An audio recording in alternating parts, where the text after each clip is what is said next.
Everybody needs us. Mr. President, it sounds like you will not proceed with additional China tariffs necessarily, depending on how talks go with President Xi. Is that correct?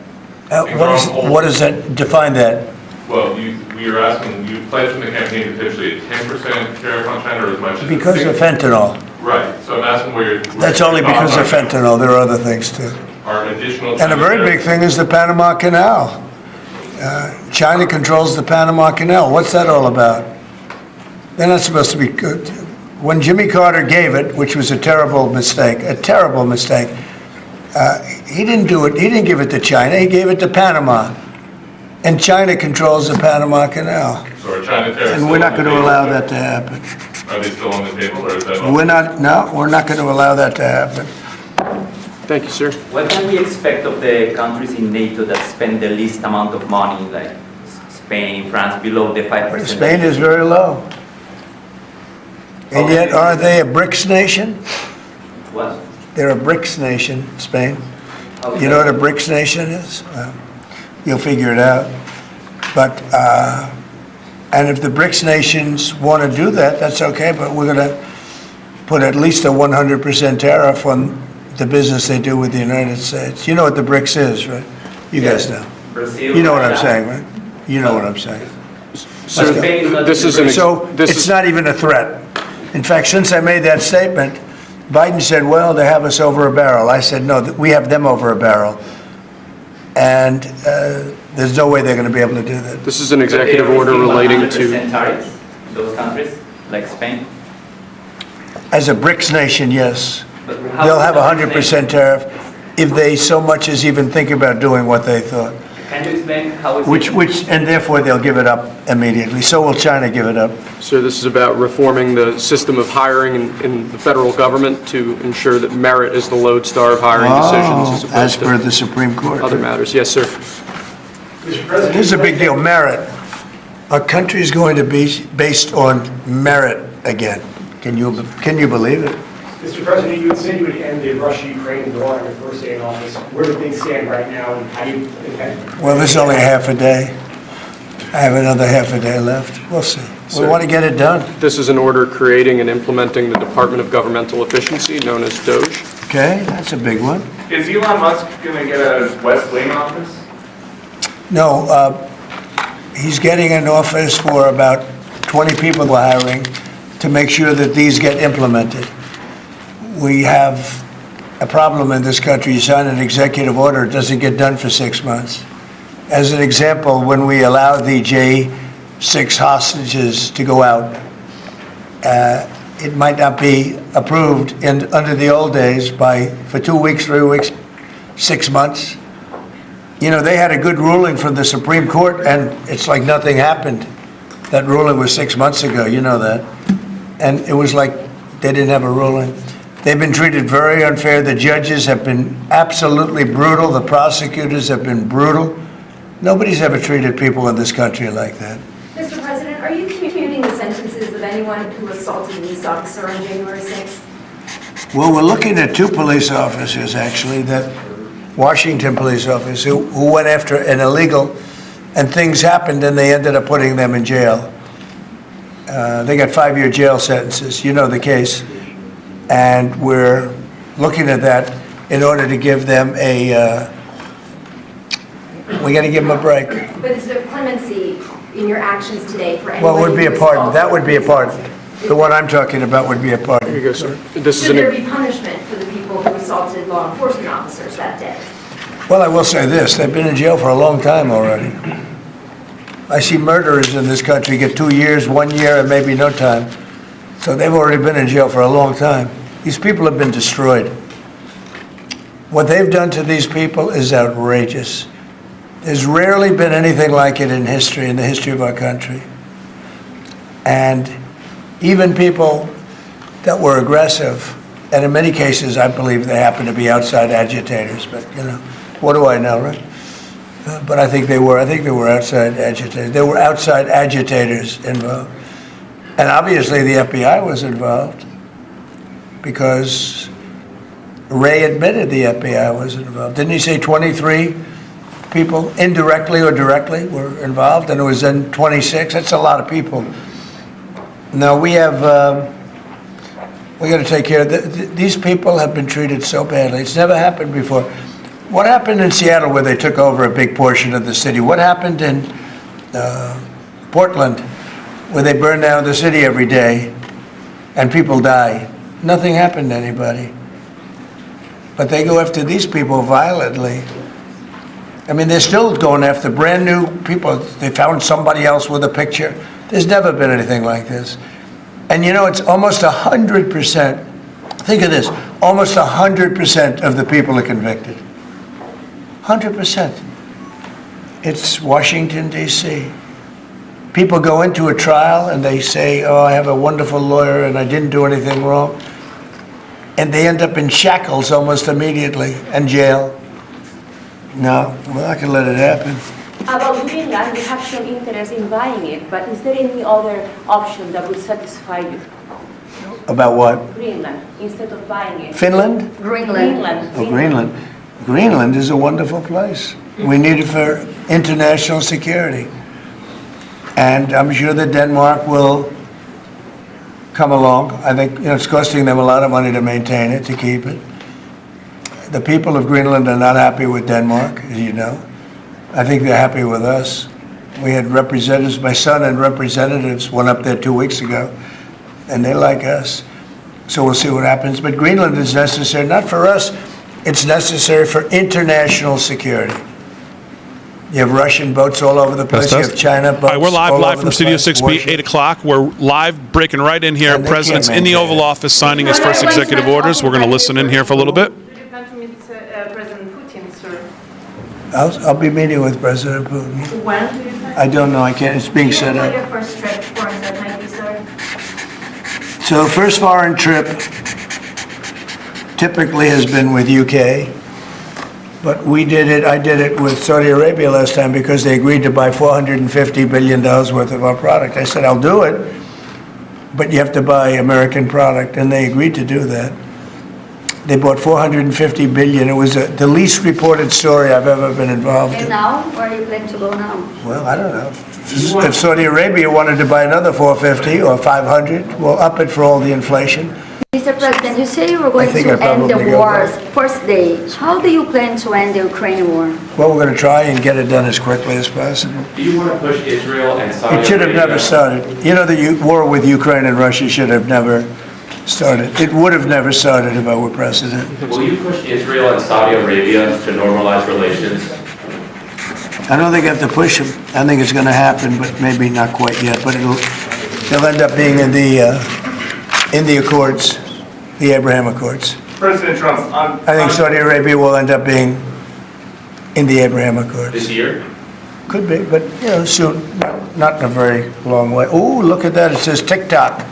President My! What is that all about? First, we have Alaska, sir. This is an executive order relating to unleashing Alaska's potential as an energy reservoir for the entire nation. And what about Anwar?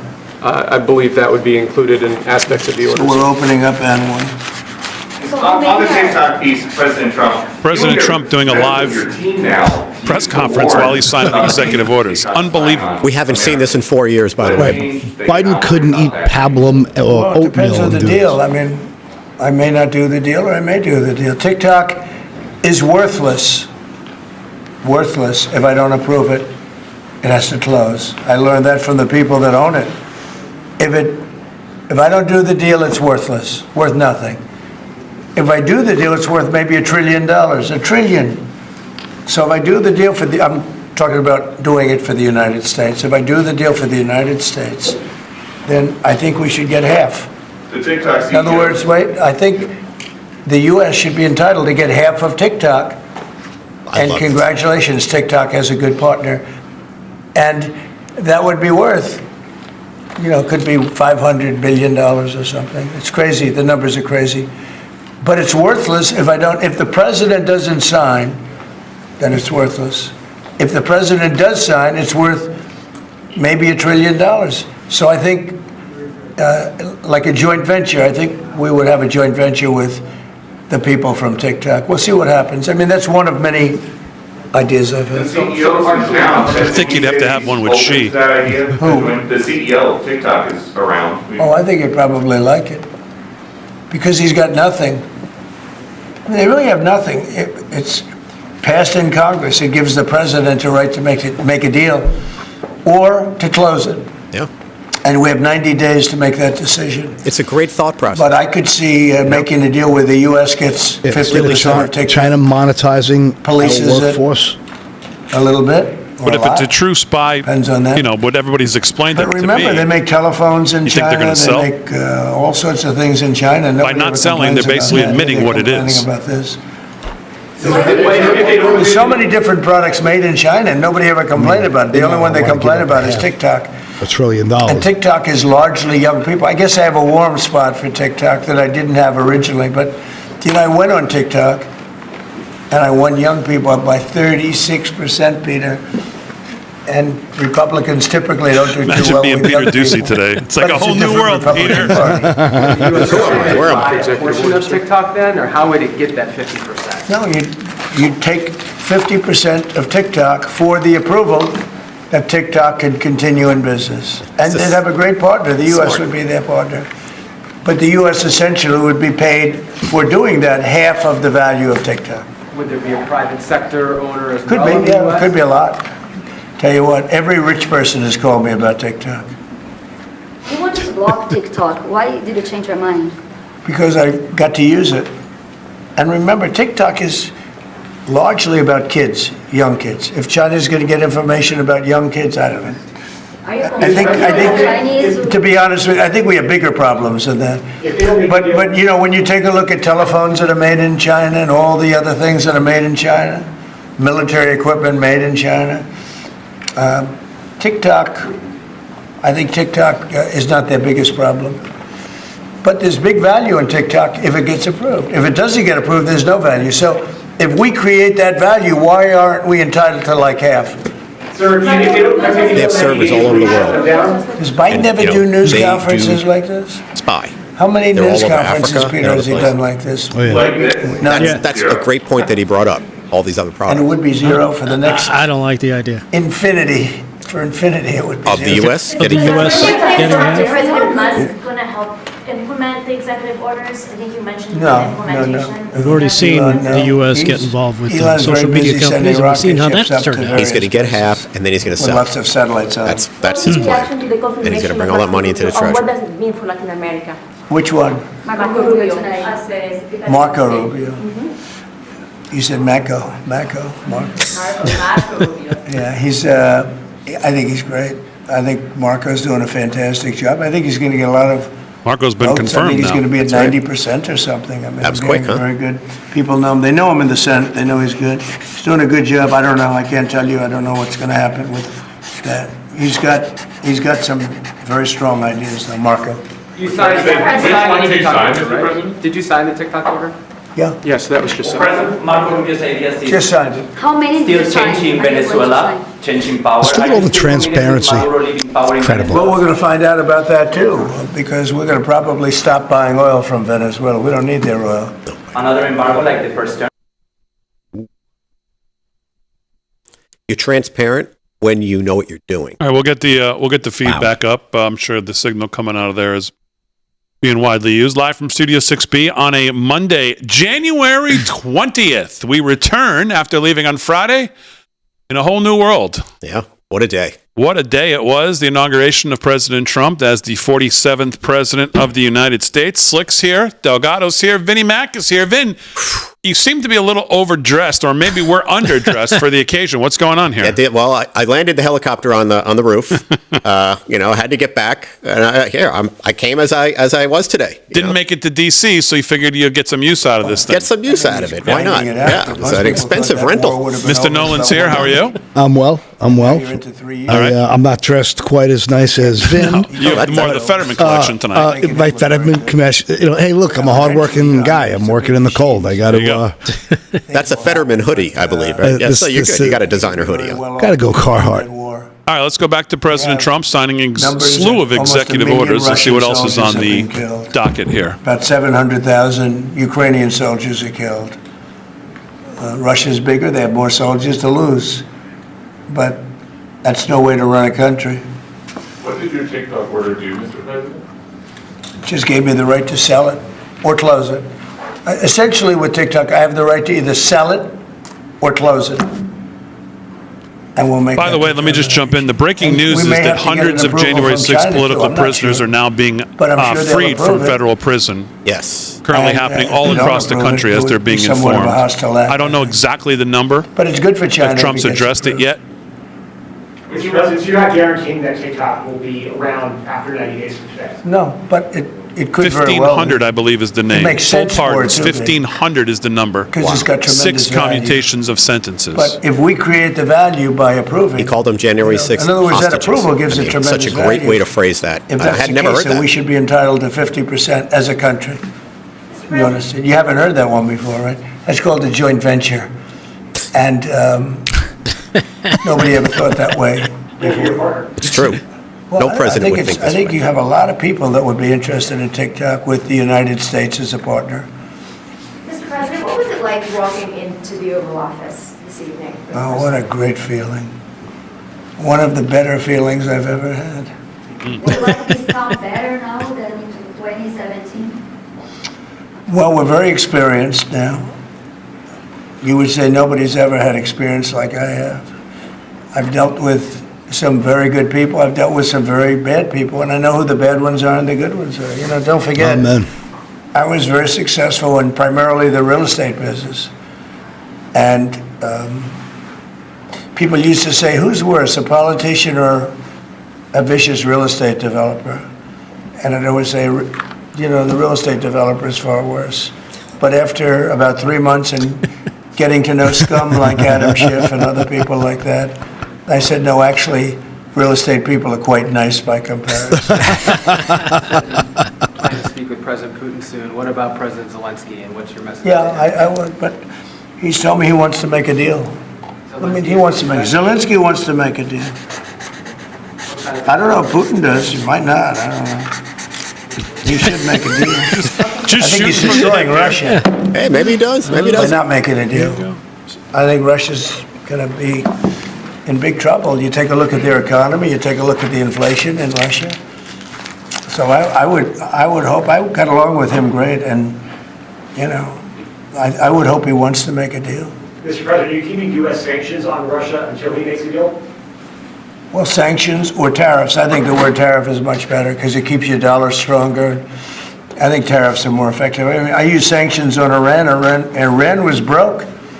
When I left office, Iran was broke. They had no money for Hamas or Hezbollah, none. They were flat broke. And October 7th would have never happened. And I think you all know that. It would have never happened. I'm They had happy no that money. he's addressed the BRICS nations. Now and they're he addressed, rich, but, you know, they're keeping the weakened in a U.S. different dollar way. I strong, would say because that's all that matters. This is a that, banker war. All The this one is attack about by Israel who has the strongest currency. really Yep. set them back. It really set them back. The Pagers and others. You know, the attack on air defense was a bad attack for Iran.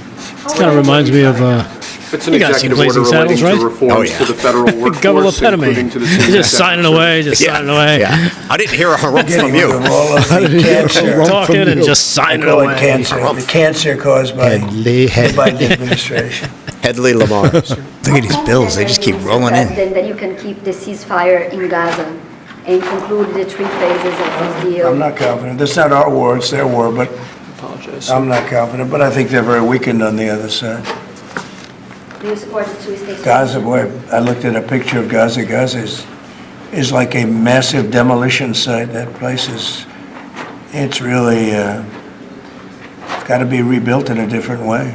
Do you plan to help rebuilding Gaza? I might. You know, Gaza is interesting. It's a phenomenal location. On the sea, best weather. You know, That's it everything's from the good. real estate It's point like of view. It's some kind of beautiful funny when you things think can be about it. done with it, but it's very interesting. But some fantastic things could be done with Gaza. How do you see the future in governance for Gaza? Who should- Well, it depends. I can't imagine you could have, well, you certainly can't have the people that were there. Most of them are dead, by the way, right? Most of them are dead. but they didn't exactly run it well. It was run viciously and badly. So you can't have that. Mr. President, on TikTok, sir, do you pause any decision on He's taken Chinese every tariffs question. until you know Guy's unbelievable. the resolution on TikTok? Rather have this than. Well, the great thing is that people If are. China didn't approve it, we could Yes. put tariffs on China. Don't forget, China charges us tariffs, and we charge them very little, except for what I did. I put a lot of, we took in hundreds of billions of dollars. But until I came along, China never paid 10 cents to this country. They ripped us off, and they never paid anything. But like, if we wanted to make a deal with TikTok, and it was a good deal, and China wouldn't approve it, then I think ultimately they'd approve it, because we'd put tariffs on China. Maybe. I'm not saying I would, but you certainly could do that. And if we said, well, if you're not going to approve it, then that's a certain hostility, and we'll put tariffs of 25, 30, 40, 50%, even 100%. And if we did that, I think they'd approve it. President Trump, you've seen the other living presidents a couple times in the last few months. If you ever had to call on one of them for advice about anything that's going on here, which one would you call? It's an interesting. Well, I thought Bill Clinton was a very good politician. I don't think he was used properly. I think they disrespected him. When Hillary was running, he came back and he said, you know, you better get up to Michigan and Wisconsin. You remember that, Peter? Every house has a Trump sign on it. And they all laughed at him because the Republicans hadn't won Michigan or Wisconsin for decades, long time. And they all laughed at Bill Clinton. Like, the hell does he know? And he turned out to be right, because I won both of them. And then we just won both in this election, too. We won Wisconsin and Michigan and every other swing state. We won all the swing states, all 7. They talked about 7 swing states. We won them all. So, but Bill Clinton he had a great political sense, I think. You looked like you were having a good conversation with President Obama at President I Carter's was. funeral. And you'd like to know what it was? Everybody. Everybody wants to know. I know, I wouldn't want to, but we were having some crazy conversation. Why do you asking a question like that? I don't think you want to know. You might not. Tell us what you just signed. You might be insulted. It's an executive order relating to holding former government officials accountable for unlawful disclosure of sensitive information. This next one, sir, is a declaration of a national energy emergency. So you also. That's a big one. You know what that allows you to do? That means you can do whatever you have to do to get out of that problem. And we do have that kind of an emergency. President Trump, at some point will you use your powers of the presidency to tell Americans who are concerned about drones? Yeah. A few weeks Good. ago, Yeah. what exactly I will. happened? Can you tell us now? In fact, I'd like to know, because I just got here. What do you think? I just came here. I've been here for, what, 15 minutes now. Do people listening, because this is going out live. And I got to read this letter, too. Because of you, I found this letter. I can read it for you. It's interesting. Yeah, I knew you would. Your father would, too. But is it anything, these drones, is it anything that people need to be worried No, about? I think it's terrible. I would like to find out what it is and tell the people. And can you commit to some kind of... In fact, I'd like to do that. Could we find out what that was, Susie? Okay? Yeah, why don't we find out? Immediately. I mean, I can't imagine it's an enemy, or there would have been, people would have gotten blown up all over. Maybe they were testing things. I don't know why they wouldn't have said what it was. They had a lot of them flying over Bedminster, which is interesting, right?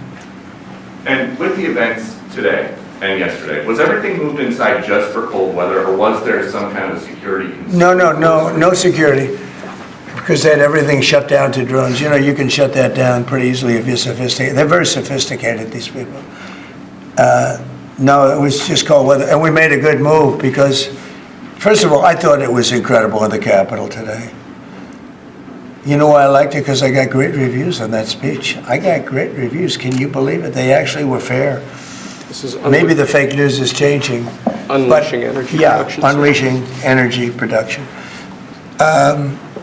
But I thought it was, I think having it in the Capitol is great. It's obviously, you can take care of the people you have to take care of. The city was booming.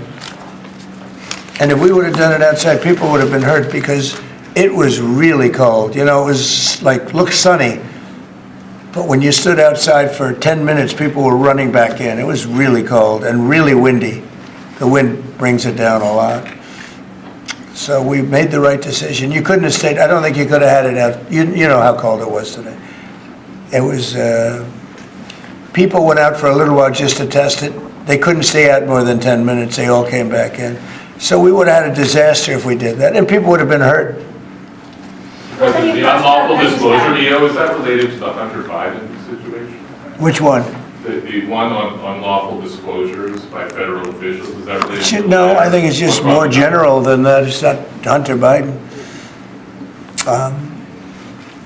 I was surprised that President Biden would go and pardon his whole family, because that makes him look very guilty. You know, I could have pardoned my family.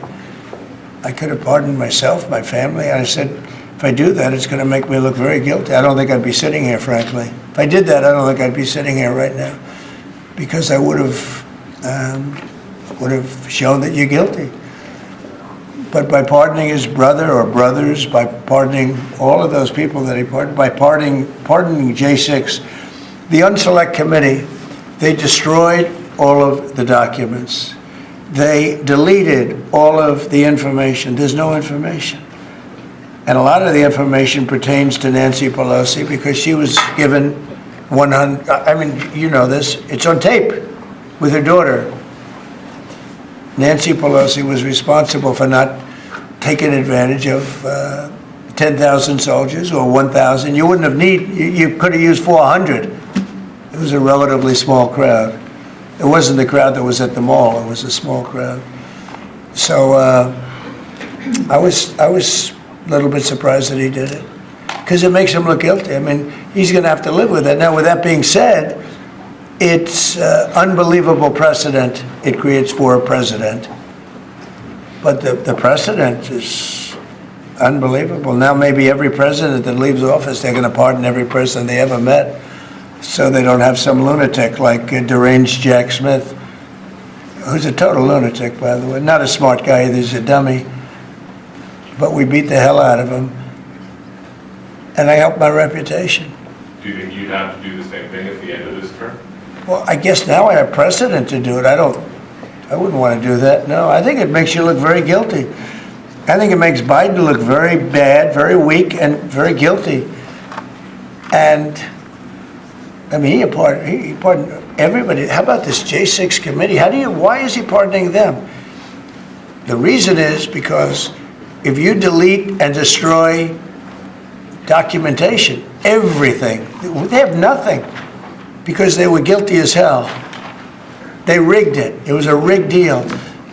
And when you do that, they look very bad, but I was a little surprised he did it. Liz Cheney, I mean, she's a lunatic. And she lost by the greatest margin in the history of a politician running for Congress, like 40 points. The reason it was the greatest is because anybody losing that badly is going to drop out. But she's a nut job. She doesn't drop out. You know, she just keeps chugging forward. And she lost by almost 40 points. That's the biggest number anybody's ever lost by. But why would Biden do that? He pardoned her and pardoned everybody. The reason is that they destroyed documents. And if you're even in a civil case, which this wouldn't be, I mean, people go to jail for a long time for doing that. What's this one? That's Unleashing American Energy, sir. It relates to easing permitting processes and other regulatory systems to ensure that we can produce energy efficiently to drive the American economy forward. President Trump, looking around the office, we noticed some changes from the way the Biden had it set up. Can you confirm that you have added back the Diet Coke play? I think this, first of all, I just got here. So my people came in. They have extraordinary decorator sense, right? Let me just see some of the pictures. That's a good one. I could live with him. I could live with George Washington, I can tell you. I could live with Thomas Jefferson. I could live with most of them. They took a very safe route. They don't have any bad ones up there. Withdrawing from What the is this withdrawing from the World Health Organization, sir. Ooh, that's a big one. So we paid $500 million to World Health when I was here, and I terminated it. China with 1.4 billion people. We have 350 to pay. We have, nobody knows what we have because so many people came in illegally, but let's say we have 325. They had 1.4 billion. They were paying 39 million, we were paying 500 million. It seemed a little unfair to me. So that wasn't the reason, but I dropped out. They offered me to come back for 39 million. In theory, it should be less than that, but, you know. And when Biden came back, they came back for 500 million. He knew that you could have come back for 39 million. They wanted us back so badly, so we'll see what happens. Mr. President. Pretty sad though, think of it. China pays 39 million and we pay 500 million. And China's a bigger country. Mr. President, you spoke about inflation today in your remarks. What actions are you taking today that will have a direct impact for Americans on their everyday costs to bring the cost down? The biggest thing and factor for inflation is energy. They screwed up my energy policy, and then they went back to it. You know, they heard it really badly, and then they went back to it, and they started drilling more, but by that time it was too late. Many of these things that we're signing and that Doug Burgum is going to be signing, and Chris Wright, who's phenomenal, you know, Energy, Department of Energy. We're going to be taking a lot, we're going to make a lot of money from energy. We have more than anybody else. We're going to make a lot of money from energy. We're going to make a lot of money from tariffs. You know, European Union charges us, they have a VAT tax of 20%, but it's really much higher than that. And that's the equivalent, almost the equivalent of a tariff. And they're tough. They're very tough. They don't take our cars. They don't take our farm product. They don't take almost anything. And yet we take their cars and we take their farm product. We take a lot from them. So, you know, we have like a $300 billion deficit with the European Union. So we'll straighten that out with either tariffs or they have to buy our oil. The one thing they can do, our oil and gas, the one thing they can do to catch up quickly, buy our oil and gas. Will you travel? And they should do that. Will you travel to China this year? Yeah, it could be. I've had the invite. Mr. President, she's President, invited I would you do it, to yeah, come this I year. would do it. talking about the European Union and the tariffs, like, what do you mean when you say that European Union country like Spain is part of BRICS? That are what? BRICS. Is it Oh, BRICS. No, I was talking about BRICS. BRICS are 6 nations. I think it's 7 nations. And they were looking to do a number in the United States. And if they do that, they won't be happy about what's going to happen to them. Are you still considering a universal tariff, Mr. President, on all countries? I may, yeah, but we're not ready for that yet. We may wrap it, Mr. President. because essentially all countries take advantage of the U.S. We don't make any good deals in the U.S. It's amazing in a way that we exist. We don't make good deals. We don't have any good deals. We have a deficit with almost, not all, there are a couple, I won't tell you their names because I don't want them to find out about it because they'll feel stupid. But there are a couple of countries that actually don't make money with us. But I don't want to let you know because they'll immediately change that. But we're gonna do, I tell you what, our country has an amazing economic future. I really believe that. What kind of universal tariff if you did do one? Well, you'd put a universal tariff on anybody doing business in the United States because they're coming in and they're stealing our wealth, they're stealing our jobs, they're stealing our companies, they're hurting our companies. So you put a tariff on to keep them from doing that. Mr. President, you surrounded yourself with a whole bunch of billionaires today. President Biden, as in his farewell address, warned about an oligarchy. I was wondering if you could respond to that. Well, he had a lot of guys, and then they found out that he didn't know what the hell he was talking about, and I think they deserted him. They deserted him, those same guys. Look, I don't make pretenses, smart guys, but there are a lot of smart people around, but they did desert him. They were all with him, every one of them. Now they're all with me, I don't know. It's not going to get anything from me, I don't need money. but I do want the nation to do well, and they're smart people, and they have, they create a lot of jobs. And if they don't do it, China's going to do it. What they've done is they've taken industries and they've taken it away. They outsmarted China. And, we sort of like that.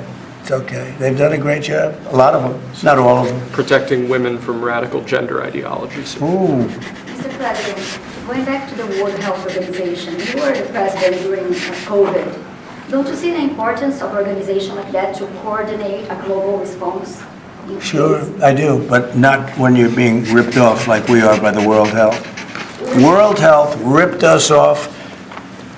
Everybody rips off the United States, and that's it. It's not going to happen anymore. Thank you very much, everybody. All right, guys, let's go. One last one, sir. This is your Martin Luther King Day proclamation. Thank you, Press. Thank you, sir. Thank you, Press. Thank you very much. Thanks, guys. Thank you. Let's go. Thanks, Press. All right, there you go. Man, I mean, I'll let you guys take it over because you guys just Vin, I'll tend it to you. You just surmised what we're seeing here. Looks like he's gonna maybe do one more. I'm so happy to see Will Scharf, by the way, with him there. Will Scharf, who has been on this show and who is a fantastic attorney. But I mean, there you go. There's a look back into, of course, what we got used to for 4 years. Signing executive orders while doing a press conference, taking more questions than Biden took in that office in 4 years, without a doubt. Yep. Yeah. And he's been going for 12, the better part of 15 hours here, whatever it is. I'm just surprised he wasn't teeing off golf balls at the range while he was signing that stuff. He probably got to the driving range there at some point. But not only the energy he has, he gave 3 speeches. He was, sworn in today. He did all of these things. Now he's signing executive orders. He's probably going to go till midnight. I heard there's a new executive order coming out that crime is now illegal. I think that is coming through. Yes. So he's going to sign that into law, abandon all the Biden policies. But you have to love, I tell people this all the time because they're like, why does he talk so much? Why does he do that? If you know what you're talking about, you can be transparent. Being transparent is really a result of understanding the information you're talking about. Yep. So you can comfortably talk about it. Yeah, that's what we have here. Competency. You have a guy that knows the subject matter and he's willing to talk about it. And if anyone complains about this, we have had no transparency for 4 years. Now you got a guy that's basically going to say, look, this is what we're thinking. You like it? Great. If you don't like it, tell me why. You got to love that whole process. Without a doubt. Yeah. And he still has parties to go to. That's right. He's got Trump dancing to do. He's got. Did you see him do the dance when Biden walked away? We'll be following some of the Commanders' ball. We have our own Amanda Head, I believe, there. We'll try to connect with her. I believe John Solomon's going to join us in hour 2 as well to talk about a historic day for many reasons. When history looks back on this day in 100 years, they'll be talking about a lot of things, and not all of it great. They'll be talking certainly about the Trump side of history today, which is great, and this whole day, but they'll also be talking about the outgoing president, which really just kind of descended to the bottom of the gutterless swamp that he is and his administration was today on his way out the door. No surprise, at least to this person sitting behind the mic, because we talked about this, I think, quite accurately now looking back in, I think it was November 5th or 6th when the Hunter Biden pardon came out. Yeah. We discussed it then. And I think we were pretty much right on the money. Before we get into all of that happened today, let me just go around. Slick, first of all, welcome. How are you? I'm doing good, Big D. So give me your thoughts on this historic day. President Trump returns to the presidency, sworn in, and now back in the Oval Office. And here we go, 4 more years. The dawn of the golden age. When I heard that, that's all I could say. Boy, I was so happy. I was smiling. I could not believe it. Trump is back in office. We're back in business. The decline of America is over. Boy, those were emphatic lines in that speech that resonated with me and probably all of us. It's just great to be back, Big D. Great to see the president back where he belongs, taking control of the country. And I don't want to get too ahead of my skis, but I want to see this for the next 12 years. I want to see JD follow route, and I want to live a good life, at least till I'm 72. All right. Well, like you said, we won't get too far ahead of our skis here. Let's enjoy these 4 that we know we have, and We'll go from there. But you reference his speech. I mean, I know there was a lot of consternation online about his speech. I thought it was one of the great speeches he's ever given. I mean, I don't know how. I mean, to stand 4 feet I have many observations about the day, and I strained for about 9 hours, so a lot of people have heard this. But to look at that cabinet up there, those 50, 60 people that were to the left when you were looking at the stage, of all the cabinet people, Pam Bondi, Kash Patel, all of them, to be there as that little group and to look out amongst the other 800 and know that about 90% of those 800 did everything they could to make sure this day never happened, wanted to do everything they could to take this man down, and all of them, and still will try to. What a feeling that must be to watch that man take the oath of office for all those cabinet officials who have been by Pam Bondi was there for the impeachments. She was standing up and representing the president. Kash Patel's been there since 16. All these people who have been through everything with this man, who have stood by his side, stood up for him, fought for him, legally and every other way, to stand up there and watch that room fold up with mostly snakes, and to know what they tried to do. Boy, it must have been one heck of a feeling to sit there and look at those people and go, yeah, nice try. Yeah. Nice try, all of you. You know what was even better, though, was listening to his speech and the content of it and know he's saying it right to their face. That's what I mean. Standing 4 feet from Biden and just smoking right to their face. You've destroyed this country, and basically, I'm going to fix it. I thought that the speech had something else that was interesting, because most presidents, when they give speeches, they have these sort of over-the-top wisdom lines and stuff like that some speechwriter writes, and they're not like real. They're just like positive thinking, maybe, or positive these big soaring inaugural themes. Yeah, these big themes that you kind of like. All right, that sounds good, but what are you saying? What he did today, in addition to what Rick just said, is he spoke to us, the people that support him and that voted for him, and he just spoke to us and just said, "Yeah, we talked about this. You heard it before, and this is what I'm going to do." And I'm not talking about hype. These big sort of feel good ideas. These are the specific things I'm doing, and it was a great speech, not just a good one, a great one. Yeah, I thought it was great. Paulie, what's your thoughts on the day? Well, for me, it's this speaks to a big, giant, large, global scam of extortion, blackmail. The corporate takeover of America has halted. The military-industrial complex, the banking machines, everything about these Machiavellian moves through the NGOs and all of the big money politics, it's over. It's it. Your old mafia is dead. There's a new sheriff in town, and you're gonna have to get in line or go to jail. It's just enough. It's enough's enough, because it's a tough choice. When you think about what they've gotten away with, I mean, the amount of scams the Biden crime family's got away with, the amount of scams the war machine has got away with, the amount of money everybody in the piggy bank of Ukraine has got away with. Yep. I mean, it's been a never-ending lie machine, from Nord Stream to banking and drones, and the list is endless. And I just hope that it all gets. I really hope Kash does what I think he'll do. He's a warrior. I think Trump knows who he can and can't trust. The Bill Barrs and the Pences, they're gone. Thank goodness. They're exposed. The rhinos are what they are, and they're all exposed. I think Damon said it great. 90% of them were trying to take him down. Mm-hmm. And now it's some comeuppance. So I really hope there's serious comeuppance here.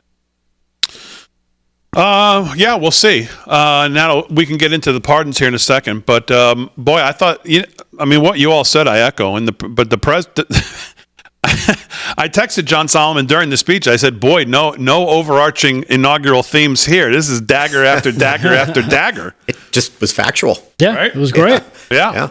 And you know what? Absolute factual. And you know what I enjoyed also is the peripheral of the day. You saw a lot of people. It feels different, right? Oh, yeah. Remember after the election, we were all like, whew, we won. Yeah. Feels different. We had that sense of optimism, but we still had still like 90 days to go. We got to make sure we get them there.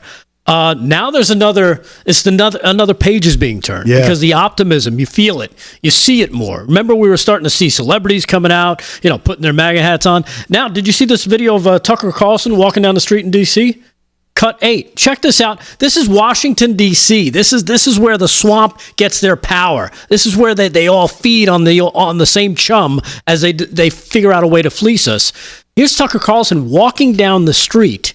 With no security, by With the no way. security. And people are out and giving them high fives, and it's amazing. Check this out. What's the church for Charlie? Hey, Tucker! Our country's back! He's just walking down the street. I love it. I love our country. Happy inaugural. You're a hero. This is insanity. This is a beautiful You didn't thing. see this in 2017. What you saw was a bunch of lunatics marching down the street, throwing Molotov cocktails through Well, store one of the windows. most famous memes is the screaming lunatic on the ground, right? While he's getting inaugurated, the Yep. screaming whatever lunatic there. Yeah, Those stupid hats. yeah, that they had in the Women's March. quite a different scene there. Yeah, you know, just Snoop Dogg even sang at Trump's crypto thing. So these people who swore that Well, this is the guy who made a video of him basically shooting him in the head. yeah, just amazing. Now, is that did they see the light or are they just playing ball? What 4 years of what we went through. Yeah. There's a lot of light to be seen. You know? Yeah. That's a spotlight. We need a lot of disinfectant. Last 4 years. The other thing that really has struck me, you know, I know he was talking about TikTok there. They asked him a million questions. Put sort of the business side of Why do you TikTok. Why do you like? A lot of people do not like this TikTok. We should not be bending over for the Chinese. We should not be giving in to the Chinese. We shouldn't be giving in to what's been clearly told to us to be a Chinese spying vehicle in this app. After just because you were popular on it, I'm playing devil's advocate here. This is what a lot of people are saying, Vin. Yeah. Why I'm is glad it you clarified right? that. Why is he giving in? You know, you're hearing a lot of this on the TikTok thing that this is not what we voted for. We didn't vote to bend over for the Chinese. And really, when you look at all these deals, I saw someone explain it today that Xi is actually given like this ultimate voting power. It's almost like they call it a golden share. Yep. You hear this? Yes, I did. Okay. So why do you like the TikTok thing and him embracing it? I love it for a few reasons. First of all, let's all understand that when something does happen, whether he shuts it down or he does what he proposes, the Chinese no longer control TikTok. That's the premise of all this. The software, all the other stuff that the servers that this goes to, all that has to change. That's the premise of it. It's no longer to be run out of China. That's something no one's even talking about. That's the baseline of this. The second point and why I like it, I like the thinking. Here's an asset that our government basically said, shut it down. And he comes in and he says, well, hang on a second. Monetize. Maybe there's a way we can not have the Chinese spying on everybody, and we can create value for our country, and we can save a couple of thousand jobs, hundreds of thousands of jobs of people working on TikTok who would have their own businesses on there to keep going. So if you peel it all back, you have a premise. One, the Chinese don't control the data anymore. That's number one. Two, this guy came in with a mindset and said, maybe I can make some lemonade out of this. Why not? Have you ever heard another president try and make lemonade out of something? No, they shut it down, they cancel, they just do what politicians do. You know, they just make a black and white thing that has no value for the country. Here's something that actually might have some value. So yeah, I'm in favor of it under that context, and that's what I believe it is. Yeah, and we were in favor of the Patriot Act, too. We saw how that turned out. I don't like this deal at all. Because if China's not scraping that information, who is? Somebody's going to get it. We will. Exactly. And we saw what happened with the federal government once the other party takes over and they decide to go after people, what they do with scraped and that speaks to the larger issue. Maybe we'll talk about it after the break. But for me, it's all of these data companies have gotten away with murder. Yeah. Apple, That's a Google, different issue. All of them. Bigger one. From DARPA to all these legislation they put in place, is starting with the Patriot Act. They have taken advantage of all of your data. Yeah. All right, let's hit the break. Our own Amanda Head will join us when we get back from the Commander-in-Chief Ball, I believe. Is that the name of it? Commander's Ball? Commander-in-Chief Ball. Sounds pretty good. She's there. We'll talk to her about the day. Coming up right after this, live from Studio 6B on an inauguration night.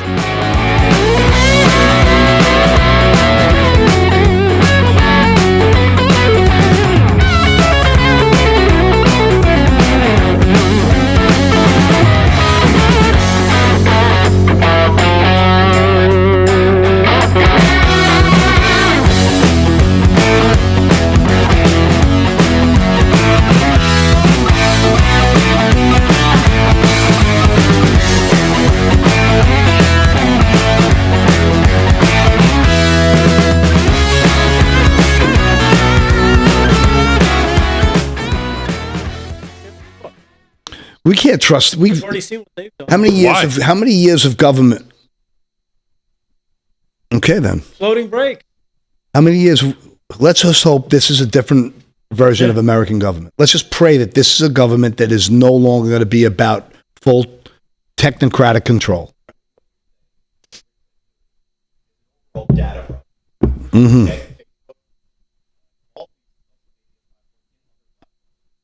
Yeah.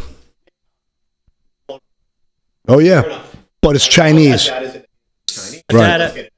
A data and all of that. I hope so.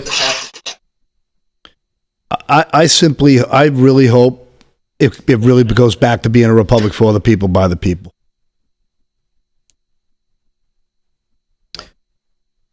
It's Paul_eggs Nolan on TikTok.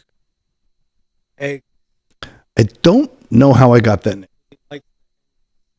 It's a long story. Exactly. Oh, driving again. Yeah, I had to give Elon Musk $80 or $100 to get myself shadow banned from TikTok. Yeah. Now I get some. I actually get some views on if I post something. I'm not even kidding. I went from like 2,000 people to 1,000. Now I'm back to 1,400. Yeah. See, well, they do that. This will show you.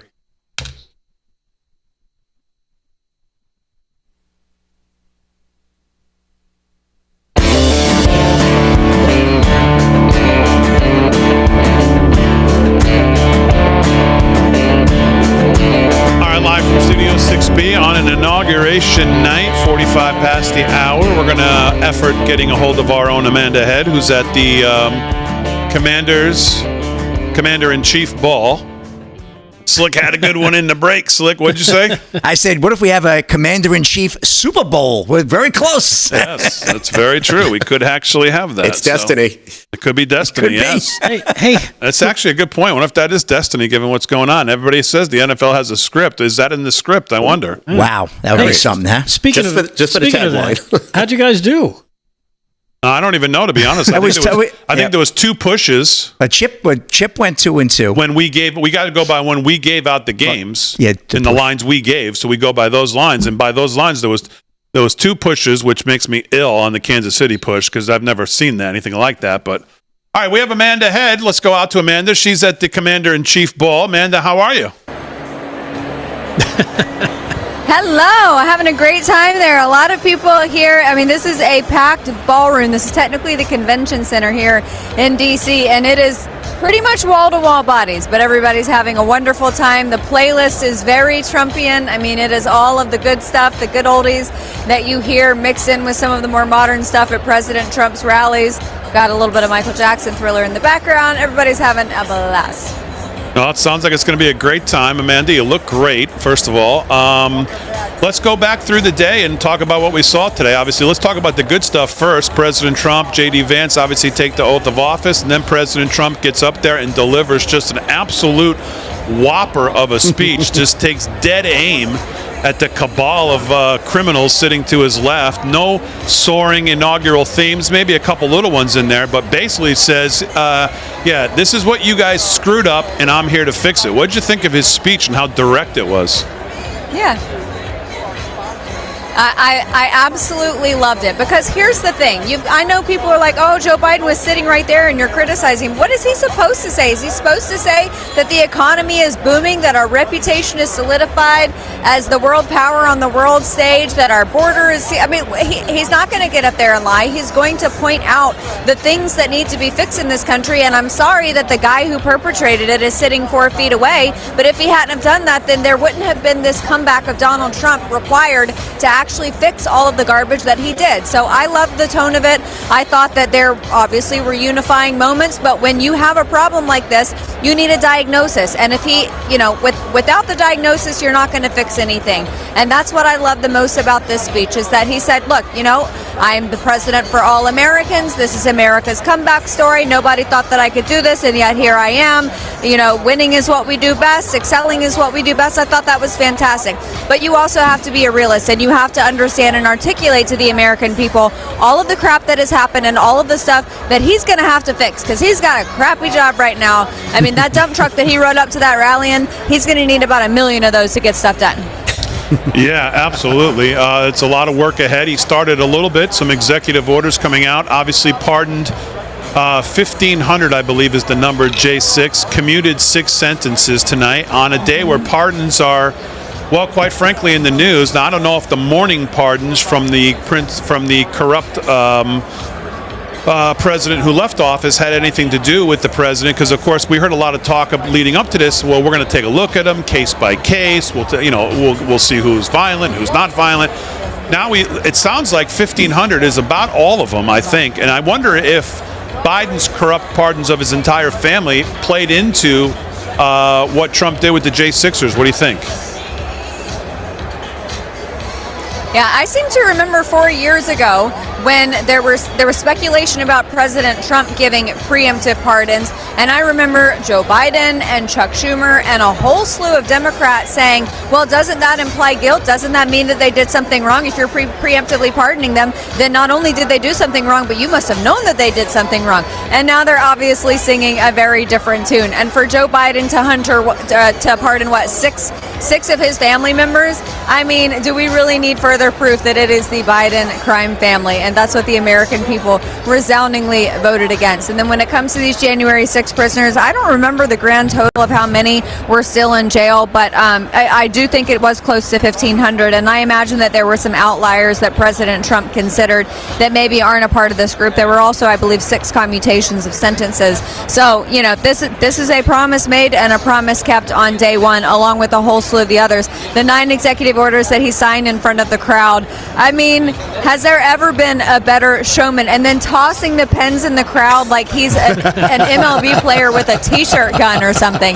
It was just incredible. And this time around, I will say, I haven't seen many protesters. I've seen 1 or 2, but in 2016, it was like the whole city was overrun with these protesters. They were like raccoons on crystal meth. And this time around, you just aren't seeing that many. And I don't know if that's because they know that the sentiment of the country has changed. Yeah. I don't know if that's what it is, or it's, the wind's out of their sails. Yeah, we just played Tucker Carlson walking down the street today. Rick Delgado just played that clip. Tucker walked down the street in D.C. He was people were coming up and kissing him, for crying out loud. I mean, it was totally different scene. You're absolutely right. Yeah, honestly, it feels kind of upside down. And there's a little bit of unease, if I'm being completely honest, because you guys know, for 8, 9, 10 years, we have all been used to the mainstream media, to Democrats, to Washington in general, the bureaucracy, academia, everybody treating President Trump a certain way. And now all of a sudden you've got Hollywood showing up for the inauguration. You've got all these celebrities who are coming out and Democrats who are indicating, John Fetterman indicating that they are willing to work with the president. You've got the Senate, who just a few hours ago passed in a bipartisan fashion the Lake and Riley Act, which in a normal day you would think, oh my gosh, obviously. But in this day and age, with Republicans and Democrats being so divided, that's not necessarily likely to happen. But it did. And I think it's a sign of new things, a new way of operating, at least under this president. Look, in 4 years, it's probably going to go back to the way it's always been. But at least right now, there's a new sheriff in town, and he means business. All right, Amanda. Well, we'll get back to you, but enjoy the night there at the Commander-in-Chief Ball in Washington, D.C., and we'll check in with you a little later and see who's drunk in the room. So hopefully we'll get an update later. Our own Amanda. Won't be me, but yeah, of course. All right, there's Amanda. We'll get back to Amanda. Thanks. Raccoons on crystal meth. That's a good one, right there. What a sight. That's outstanding. Well, it's going to be lively in D.C. tonight. Oh, yeah. It's going to be lively in D.C. tonight. Now, the president was asked in the Oval Office while he was signing executive orders about whether you really moved it inside. I think it was Peter Doocy actually said, did you really move this inside because of the weather, or was there something else going on? And the president, of course, said, oh, no, it was all due to the weather, nothing going on. But I don't know. Vin, what was your take? Well, I think he's being quite nice. I mean, I was going to all of these things. And all I can tell you is they were changed for dramatic reasons based on security, not little reasons, dramatic ones. And thousands and thousands of people. And I was in the VIP list. I was in the front section of the inauguration table there, not where he was and everything, but right behind that in the whole front section. So for me to lose my seat and others that I was with, something serious happened, and they changed all these things to minimize the crowd. Those balls that you see there, those are $1 million donors. That's it. The Secret Service handpicked the lists there. They just weren't letting everybody in that was able to try and get a ticket. That is not happening. So you didn't tell him you knew Slick Rick? I was throwing your name around. I threw Paul's name around. Harry on the highway. Harry on the highway couldn't get you in the door? I threw Harry's name around, and I got a Wendy's That's how you ended up here in your tux. Exactly. So, you got sideswiped. I got a gas They card. didn't lock you up when you mentioned my name. So let's go to, since we have some time here, we're gonna connect with John Solomon. By the way, friend, John's in the studio there in DC, so we're gonna try to connect with him there, not on his regular Skype. We'll try to connect with him at the studio if we can figure that out. We'll connect with John, get his thoughts on the day. But obviously, the big news of the morning was that Biden showed up to his last, waning hours and did exactly what we talked about back when the Hunter Biden pardon came out. We said this was an icebreaker to get everybody used to the fact that this was going to get. There was a lot more coming. Get your craziness out about Hunter now. Everybody get it out. So that way, when he leaves office and he does the whole family, no one will be surprised, and it'll be at this point, just get the hell out of here. We don't want to ever see you again. I mean, I think that's a pretty basic characterization. That's kind of the level I operate on. But looking back, it was pretty accurate, because that's exactly what he did today. And there was a lot of outrage about it, as we've never seen anything like this. A corrupt family going as corruptly low as you possibly can, the leader of that crime family, basically admitting that they were a criminal cartel, basically. Do you believe there'll be massive investigations about it despite them pardoning themselves, and they can be crucified in the court of public opinion? Vin, what do you think? Well, I think that these pardons are not constitutional. And maybe it's a controversial stance to take, okay? But if you read, and I took the time to look at the actual articles and the law. And the law gives the president broad ability to do things. But they're specifically for, and I have it right here, for offenses against the United States and individuals who have committed a crime to commute sentences. What the law basically says is you have to have been convicted of something, you have to have done something and been tried and convicted or in jail or any of those things. Not arbitrarily just saying, well, if anything ever comes up, that's what they did. It's not constitutional. I think Trump is going to fight that. They're going to take it to the Supreme Court. And it's not Trump I'm worried about, and it's not Biden anymore I'm worried about. I'm worried about the next presidents that are just going to use this, because what it does is it gives everybody a license to steal. This is an absolute horrifying precedence being set. It's a license to steal. If you're in Senate right now, or if you're one of the friendlies, you could literally you could be corrupt as they possibly could be if this is a possibility. And it should never be a possibility. Founding fathers did not create this pardon article, which is Article 2, Section 2, Clause 1 of the United States Constitution. It's a lot of power, but not the power to do what he did. Yeah, it will be fought. Well, I'm really hoping we see a great deal of transparency on this. I hope it gets into the hands of the Tucker Carlsons and the people of this world who will expose I'd like to see that too. Behavior. I think you're wrong, Vin, but we'll leave it at that. And maybe we'll discuss when we get back, or try to get John Solomon on and get his thoughts as well. Live from Studio 6B. We're back. Hour 2 coming up right after this.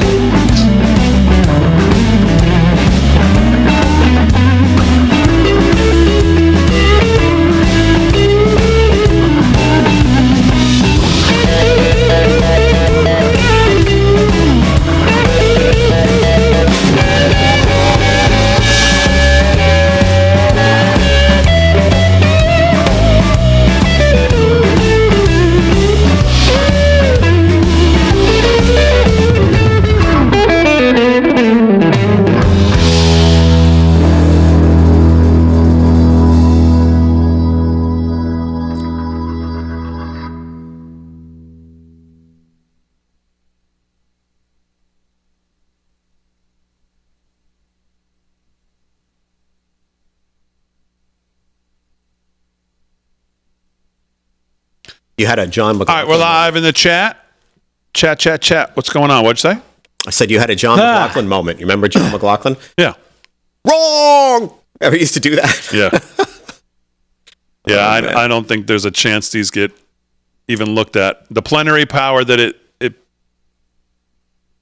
the pardon power is pretty plenary to the president. I don't think there's any. I mean, all the constitutional attorneys today, as low as they think it is, not one of them has, at least that I've seen, has said that it could be the scenario. But it's the you court laid of out. public opinion. No, they can be called to testify. Howdy, rumblers. Pressure can be put on because now they have no. There's no, they have no assumption of being prosecuted, so they can't take the fifth, and there's things you can do. Yes. Yeah. You could expose what they've done, I guess, right? But you can't do anything about it. Question them. That's the thing. It's going to be fun to see how this unfolds because let's be honest, if they do get exposed for all these crimes, there's got to be a loophole somewhere along the way. I mean, there has been so many criminal dealings along the way, and at least the fallout of the people who didn't get these crazy forever pardons for anything they may do in the future or the past. Yeah. At least maybe it'll clean out DC and the swamp that is, I'm with you on that. I want to see it all investigated. Of course, I know you do. And hear what really happened. I'm dying. I would really like to see people. I want people to know how corrupt the media is, how they run cover for all this nonsense. Oh, yeah.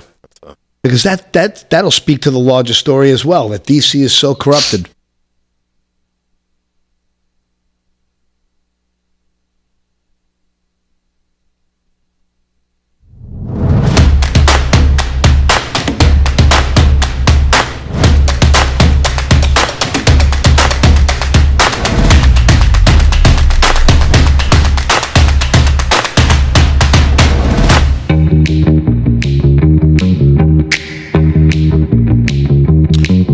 All right, 9 o'clock, live from Studio 6B, Hour 2, January 20th, Inauguration Day, 47 is officially returned, 45 has officially returned as 47. President Donald Trump officially in the Oval Office tonight, signing executive orders, doing not even a mini press conference, a real press conference. Took more questions in that office tonight than Biden did in 4 years. That's a fact. That is a fact. And as I said, as the history books 100 years from now will look back on this day and they'll talk about many things. They'll talk about the good side, President Trump, his fiery speech of just dagger after dagger to the people sitting 4 feet to his left. But they'll also talk about the ending of a corrupt family who went to the bottom of the corrupt barrel this morning and basically admitted that they are a corrupt family. And that, of course, would be the outgoing President Joe Biden and what he did with these pardons. So a lot today to talk about. Nobody better to talk to about it than the editor-in-chief and founder over at Just the News. That is our friend, our very good friend, John Solomon. Mr. Solomon, welcome back to Live from Studio 6B. How are you? Yeah, good to be hanging out with you guys tonight. What a day, huh? Jeez, you got like a whole year of a presidency in 12 hours. Exactly. What a day. He took more questions in the Oval Office than Joe Biden did was in 4 exhausted years. just reading what he did. Yeah, Exactly. Yeah. I guess let's kind of work our way through the day. President Trump takes the oath along with J.D. Vance. Something about moving it inside. Well, first of all, let me ask you this. Do you think this was all about the weather? Because I don't. But what do you think? Yeah, I think it was mostly about the weather. I think they were worried about the cold and the fact that there was going to be a snowstorm and people would be slipping on the sidewalks. I think you'll see the president do something maybe around his 100th day in office and do a Bafo celebration with fireworks and the whole works. But they were worried about the cold. It turned out not to be that cold here, to be honest with you. They were worried about the snowstorm. It turned out not to be a big snowstorm. But once you make the decision, you can't undo it. America got to celebrate in a different way. Maybe they watched on the television screens in their hotel room, but people got to see history. And they got to see what real power looks like being exercised in real time. I mean, between 12 o'clock and 8 o'clock tonight, Donald Trump fundamentally reshaped the country in just a few short hours. I mean, from every aspect, from women no longer having to worry about men in prison, sports, bathrooms and locker rooms, to dropping us out of the World Health Organization, to pardoning 1,500 people he believed were wrongly prosecuted in the January 6th case, to closing a border that Joe Biden made an albatross around this entire country. In a few hours, things were already beginning to improve with security around the country. People are going to feel that really quickly, and they're going to feel like Donald Trump didn't squander his first day on pomp and circumstance. The guy worked his tail off, and tonight we're a different country in just a few short hours. Yeah, amen to all of that. And just to stick on the good side before we get to Biden and the pardons, Trump signed a bunch of executive orders. Obviously, as you said, 1,500 pardons, 6 commutations, I think, in the January 6th issues. Right. And obviously, the border obviously closed, and some of the other things we'll see from him. Will Scharf there, obviously, at the president's side.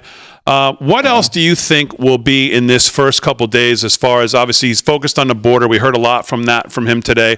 But what else, once we get past, tonight and the balls and all of this, and he really settles in, talking about his first trip where he's going to go, what else do you think is his main focus?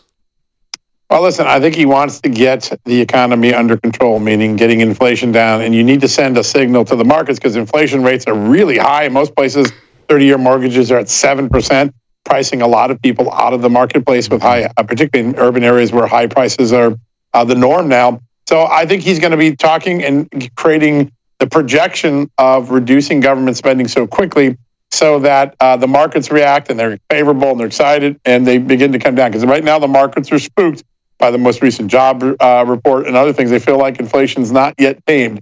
But if Donald Trump says, listen, I'm going to take $500 million out of government spending this year, watch, I'm just going to reclaim things that Joe Biden couldn't spend his way out of. You're going to start to see the markets react positively. Maybe interest rates come down a little bit. And people who, the third and most stubborn of the 3 I's, inflation, is going to get fixed, right? Insecurity is pretty easy to fix pretty quickly. Insanity, he fixed already with his executive orders, but inflation's a little bit more stubborn. So I think there'll be a big focus on the economic agenda and creating actions that create confidence, economies get better, and psychologically convince the Fed and the markets that he's going to get this inflation under control quickly, and that's going to make a big difference. Now, the energy orders did some of that today. The quicker you speed up energy, the quicker all other prices come down because energy affects everything. But there's still more work to be done there. I think you'll see some DOGE announcements right away. I think some of the early work on the DOGE is done. We may have some announcements of what's going to be cut or what agencies might be on the path to elimination. I think you'll make an example of some federal workers who don't show up to work tomorrow, even though they were ordered to come back to the office. Well, they can't because they're in Montana. They moved to Idaho, these Washington bureaucrats. Maybe he fires a couple of those, picks a fight with the unions on that. But his goal is going to be now, after all the things he did today, to prove he's on a quick path, not a lip service path, but a quick path to shrinking governments and shrinking spending so that inflation starts to come down. He certainly seems like he's on a path to understanding that personnel is policy, and we're not going to let any holdovers sit there. We saw that article to come out to say all these people are waiting. They're just waiting, lying in wait to sit there and try to, get at him once again. Seems like if he has to make some examples of some people, maybe the 51 intelligence officers need to lose their clearances or whatever. He sounds like he's on the path to that as well. But getting back to his speech today, I texted you during the day as we were listening to it, and I said, boy, no soaring themes here. I mean, a couple, obviously big vision things that were in there. Yeah. But boy, it was dagger after dagger to the people sitting right to his left. Payback is, well, you know what it is. And Joe Biden got a full dose of it for 1 hour. What a day for Joe Biden. The guy starts his presidency saying, my family's not corrupt, I'm going to make America better. And today he has to sign pardons to keep his family from being prosecuted for corruption. And then he has to sit for an hour and listen about every stinking thing he ruined in the country. I mean, what a pay. That was the most delightful hour for anyone who hated Joe Biden today. He was just like he had to look down. He couldn't stand up. He couldn't applaud. And quite frankly, he looked tired, like he was going to nod off at some point. But it was just so amazing. But there were some big themes. And I think, what was interesting about this speech is it took elements of 4 or 5 different types of leaders. There's the optimism of Ronald Reagan. We're going to get better. Morning in America, the golden age. That's Donald Trump's moniker for Morning in America again. The steely will of someone like a Churchill, which is we are not going to let the tough problems deter us. We're going to get it done. We're going to get it done quickly. We're not going to let people get in the way. The unbridled ambition of a John F. Kennedy. Hey, we're going to Mars. He took you to the moon. I'm going to Mars. By the way, Elon Musk's reaction when he said that was hysterical. You got to go back and watch that. It's great. And then a little bit of the original pioneers' manifest destiny. I want Greenland. I want Panama Canal. I want Mars. that idea that America's expansion isn't over and our ability to shape the world so that we're not at danger isn't out of our power. We can do this. There was a few personalities and then 1,000 daggers at Joe Biden. And it was really remarkable that it held together because it was an interesting speech. It kept your attention for 30 minutes. But he machine gunned Joe Biden, but also created an optimistic future. It was really quite interesting. Yeah, I thought it was fantastic.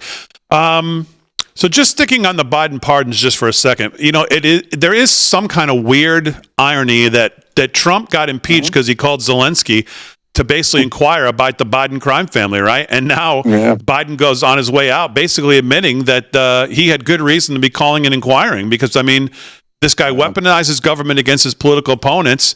We've got all the video of the years of all of them saying, oh, well, that's, and accepting a pardon is an admission of guilt. And here's the first man to issue blanket pardons for his entire family, preemptive, going back to 2014. Now, we just had a discussion in the last segment, John.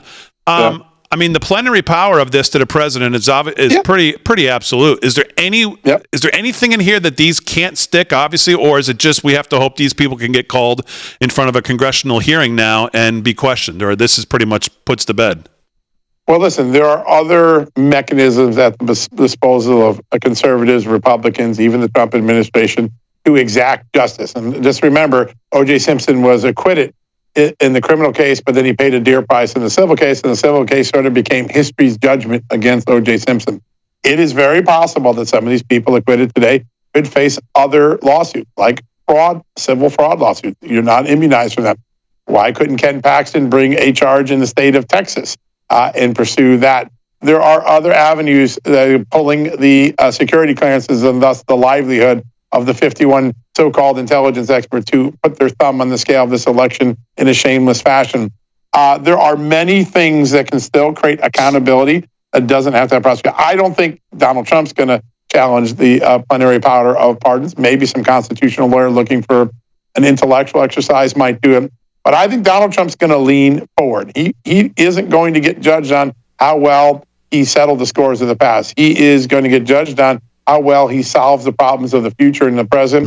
And he's focused on that by a laser. Now, in the process of that, in solving America's future problems, you can create accountability for some of the people that have ruined this country over the last 10 years and deceived us. And just think about how insane today is.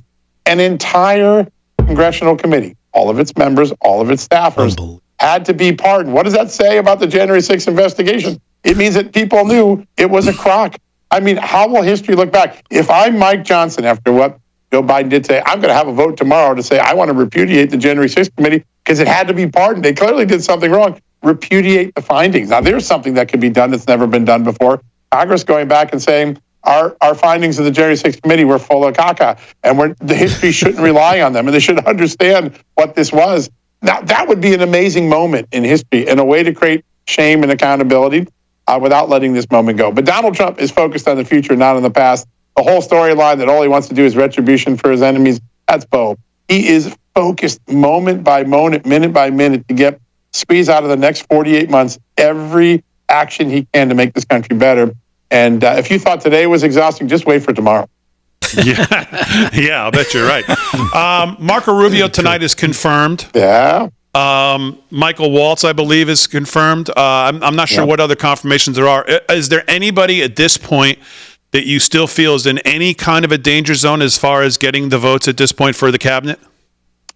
I still think Kash Patel has to go through the process, and Robert F. Kennedy still has to go through the process. Tulsi Gabbard, those are tougher ones, but I think they will perform extremely well. And if they perform as well as Pete Hegseth did and all the other nominees, they're going to sail through. Democrats don't have a lot of wind at their back right now. They're going to have to find something big to get in the way, or they're going to get run over. Republicans are more united than I've seen in a long time. They might still be dysfunctional, but they're united in their dysfunction, and they're going to get stuff done. They're really going to actually move the ball. Lake and Raleigh got done right away. What an extraordinary tribute to all the people who lost a loved one or suffered at the hands of illegal aliens over the last 4 years.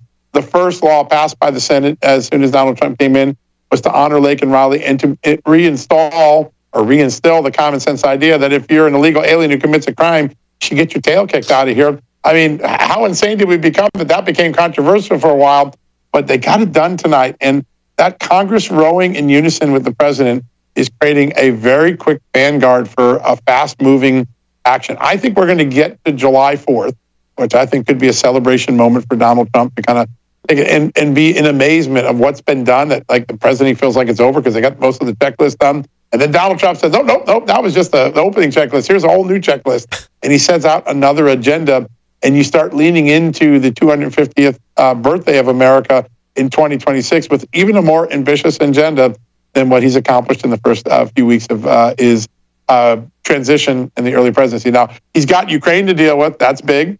He's got Israel and Hamas, which is a little tenuous now. We got to watch to see if that goes backwards. But I think the fact that the president got so much done before he was even president, particularly in the Hamas deal, he's got momentum, and that's going to make other world countries snap into order. And obviously, the getting any life freed as he did is obviously a big deal. I get the pressure there to do that deal. But did you feel like that deal was more of a Biden deal that the Trump team kind of had to swallow and kind of get in what they could? Or because that didn't seem totally to me like a Trump deal if he was 100% in charge of it, that Americans would have been left behind, because there's some Americans that are still there, not part of that deal. What did you feel about that? Did you feel Trump was 100% satisfied with that? No, but I think he realized that at this moment when he wasn't the president, if he could get a few people home and create some pause in the violence, that his guy could get on the ground. Now, listen, Steve Witkoff was essential. I interviewed the Qatari leaders that worked alongside of Witkoff. And on the record, this is a very rare thing. Joe Biden's still president last week, and the Qatari leadership, including the Minister of State, said the only reason this deal got done is because Donald Trump intervened and leaned in. Joe Biden would never have gotten this done. So Trump realized, listen, take what you can get at the moment. I'm not even president. I'll get a few people home. I'll get a few people alive, saved temporarily, and then I'm going to press harder and move forward to get an even better deal. That's the art of the deal. Sometimes Donald Trump's art of the deal are multi-deals that keep going up the mountain until you get to the top. And I think that that's a big part of what will happen over the next few weeks. I expect there's going to be some slippage. Hamas and Israel still don't trust each other. But Donald Trump has a big stick to deliver if Hamas backs out or plays any funny business. And it isn't just after authorizing more attacks on Hamas by Israel. It may be to take the head of the snake off by attacking Iran and saying, hey, I know where your funders are. Watch this. So Donald Trump is going to keep this ball moving. He says the war in Gaza, the war in Ukraine is not our war, and that's true. But he's impassioned to solve the crises of those families. When you saw those families on stage, look at what Donald Trump did today. His day today was not about himself so much as it was about the people who've been affected by the last 4 years. Laken Riley getting honored by the law today. Those hostages. Donald Trump didn't just use them as props. He went down and talked to them, and he shook their hands, and he hugged them, and he gave them assurances. Corey Compatore being honored at the beginning of the parade rather than Donald Trump. Those are extraordinary moments that tell you that Donald Trump, everyone says he's an egomaniac, he cares about himself. He's thinking about other people. This presidency is about curing this country for other people that will be here long after he's gone. And he showed that today in really extraordinary fashion, I think. Yeah. Great stuff, John. I know you probably got a busy night ahead of you. I always appreciate the time. Thanks so much for joining us. Love the show, guys. Thanks so much. All right, the great John Solomon, Just the News, and of course from Just the News, No Noise, right here every night, 6 o'clock with Amanda on Real America's Voice. Delgado, what'd you think? Great stuff from John. Always nice having the a guy on the ground over there. Really has his finger on the pulse of what's going on. And what can you say? I mean, he paints, I think, a picture I think we all want to see. Is a president that's determined to make his mark and do it quickly and not mess around this time around and not get screwed over. Slick's kind of what you said when I asked you about what you thought of the day, right? So there's a lot of those same themes. And I like John looking forward as well about the 100 days. Maybe President Trump having a celebration then where he can be out with everybody, Lord willing, everything's safe. And then also, who better to usher in the 250th birthday of America than President Trump, the best leader of all time. He's going to go down as 250th anniversary. I can't wait. Like the fireworks. Let's go, Big D. And real quick, I just want to add real quick, because he did talk about, not looking back and President Trump looking forward. I think you still got to look back. Assign your guys to go look back and say, this person deserves to be criminally charged. This person deserves to be criminally charged. Because if you don't hold these people accountable, another version of that scumbag will come in and do the same thing, knowing they will not be held accountable for it. Yeah, so you have to. Where I was going with it. Yeah, you have to go the after civil them. suits to me was a really interesting way of looking. Like if that, the civil suits. I was thinking in the car on the way over. Why can we get maybe some state attorney generals to go, you know what, maybe you're pardoned from federal crimes, but that applies to us here in the state. Maybe they can charge them for a state crime. I just think once this is exposed and once documents are released and once the discussion gets out there in podcast land and the information starts to really run wild and it gets some momentum, I think there'll be some comeuppance. I don't know how there can't be. Right. I thought John was extremely articulate, and I thought what he said about the Israeli issue and the hostage release was quite telling, because in 2016, if the same situation had been there, Trump might have handled this differently. He might have wanted to wait and be the hero and take a lot of credit and all that kind of stuff. This time around, his maturity showed, meaning his maturity over the last 4 years, what he's learned. Yeah. The guy got shot. The guy went through 4 years of investigations. He is humbled. Slick and I were talking about this before off the air.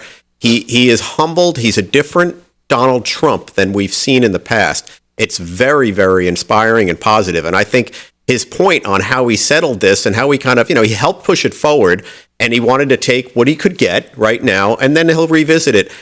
I don't know if he would have done that before. I appreciate that comment. I really believe that the media knows they can't just do this pile-on game of lies.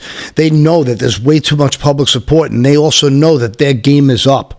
When mainstream media has almost no ratings at all times, they're not going to get away with their same propaganda machine, especially as the deep swamp gets washed out. So we are seeing a much more relaxed, a less defensive Donald Trump than we've ever seen, and a less antagonistic. This is what it is. This is how it's going to be. I'm running the show. I don't care what you think anymore. And the young vote.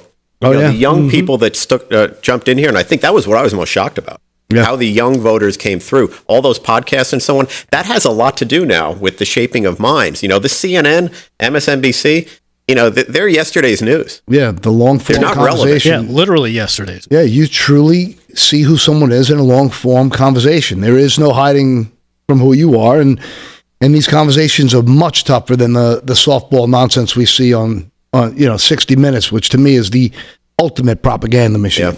And Trump also made an interesting comment in his press conference about Gaza, about strategically where it is. It's an important piece of land. How can we possibly help in rebuilding that and doing so on? If you think about it from an opportunistic standpoint, which is how he is, he's transactional, he's a deal maker. We talk about TikTok, maybe we don't all agree on that, but that's how he thinks, right? He's thinking about a transactional solution.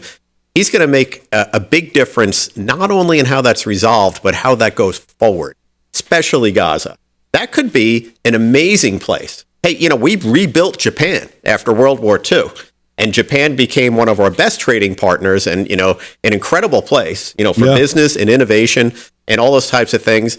I can see him thinking this way, and I think, when you hear him talk and ramble on about some of these press conferences, he drops these nuggets that are quite optimistic and very insightful. He sounded like a developer when he talked about that land there, didn't he? Well, that's the first thing I thought of. Why not? It doesn't need to be this desert land with a bunch of people who don't get along. Exactly. It could be a prosperous place. And what did he point out? He goes, they're right on the water. I'm like, he's thinking beautiful property. Trump dropped obviously a bunch of executive orders. One of them that we didn't hear, Trump has ordered more water be routed to Southern California, which has been grappling with fires and lack of water. Do you want to know what the title of this executive order is? Yes. Oh, jeez. Putting people over fish. He is funny, man. He is funny. Man. Putting people over fish. Stopping radical environmentalism to provide water to Southern California. The executive order will route more water from the Sacramento-San Quentin Delta to other parts of the state for use by the people there who desperately need a reliable water supply. The people putting people over fish executive order from President Trump. That actually sounds like a band people go and travel to see. It does, yeah. Have you seen people putting over fish? They're Man, unbelievable. they're awesome. That was a great show in Orlando. Yeah. So How about Carrie Underwood today? Oh, yeah. The track doesn't work. Harry's running the audio system there in their Capitol Rotunda. So the music doesn't play. She waits there gracefully for about 5 minutes looking around. You can clearly tell something's wrong. And the guy comes over and must have gives her like a look like it's not working. And she goes, I'll just sing it.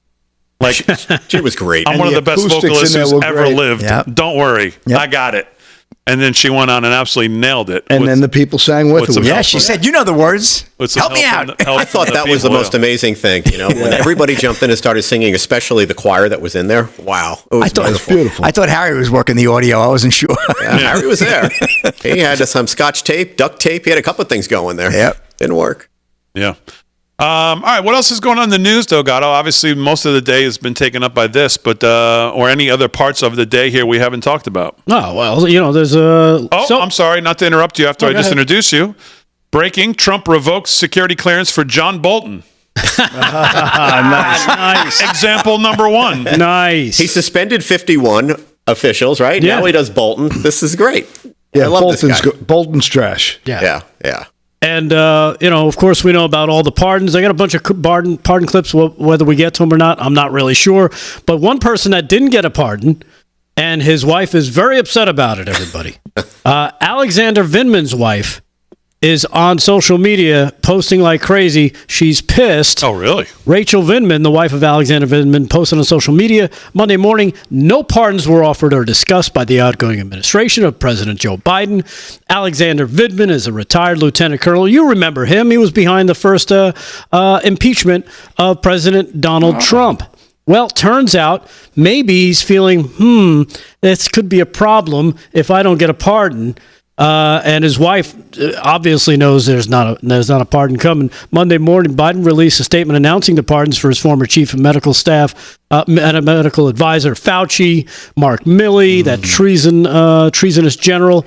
Of course, the J6 committee and everybody like that. None of the Vindmans were included in that group of pardons, according to Alexander's wife, Rachel Vindman, who posted on Threads Monday about the betrayal and hurt over the omission. She writes, whatever happens to my family, know this. No pardons were offered or discussed. I cannot begin to describe the level of betrayal and hurt that I feel. Why would she feel hurt and betrayed? Is she saying that her husband is guilty of committing a crime? Yes. Maybe treason? Yes. Could be. Doesn't she know it's pay to play?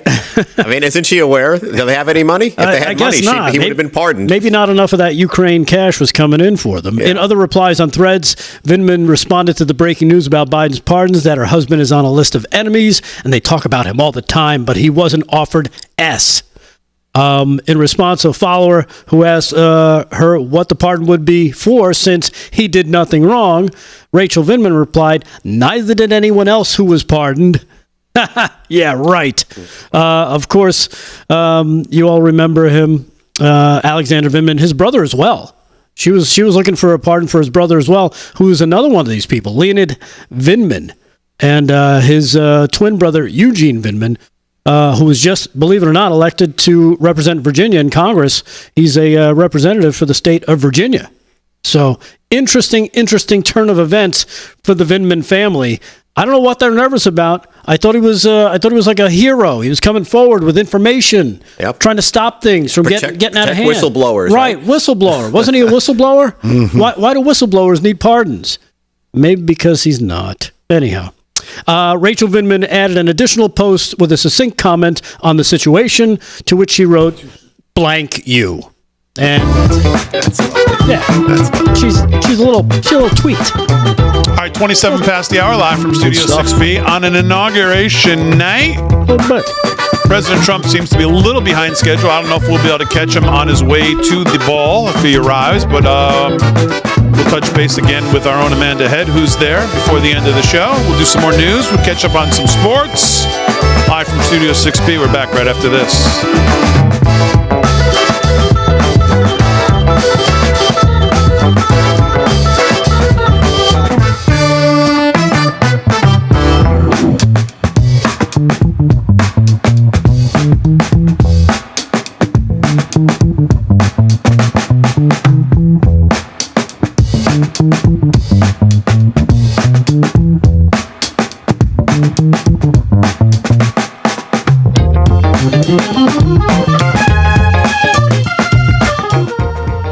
knows? These 2-minute breaks, we really might need spackle buckets over here.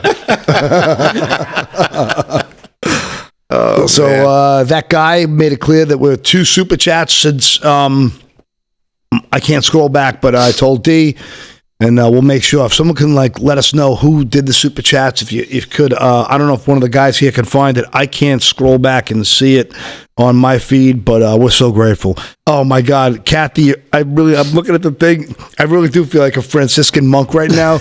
Like I could live for 40 days on beer. There you go, Paul. I sent you the picture. You know who didn't get a pardon? I thought when I saw someone with Michael funky Cohen. monk. Yeah. Michael Cohen. Michael Cohen, Merrick Garland did not get a pardon. Mayorkas didn't get a pardon. Mayorkas. Macarena. We got to get him. Every time Mayorkas talks, you just know he's lying. Macarena court. Mayorkas, every time he speaks, you just know he's lying. Yeah. He's like, I call him an ankle. He's 2 feet lower than a DIC. Never mind. But Cohen was begging for a pardon. I mean, literally on TV, begging for a pardon. Yes, so. Yeah, we'll come up with something. Yeah, it depends on what she's talking about, sure. Yeah. Or what she sees. She's terrific, man. She's so funny. She's clever and quick. Hey, Child of the King just came with a big bomb here at 47.25. Nice. Thank Child you of the so King. much, Child of the Big King. contributor You on- are so generous. on the It's super just chats. Incredible. Yep, she is.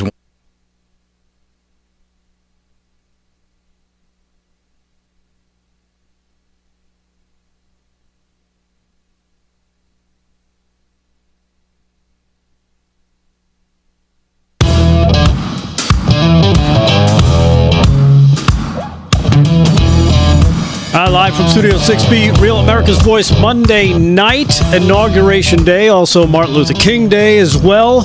Paulie is here. We got full house, except for Damon, who ran off to blow his socks. Paulie is here. Pizza delivery. Vin is here in his tuxedo, decked out for us. Thank you. It's the George Clooney model I'm I wearing see today. that. Thank you. And, of course, Slick Rick, dressed in red and ready to go with some sports.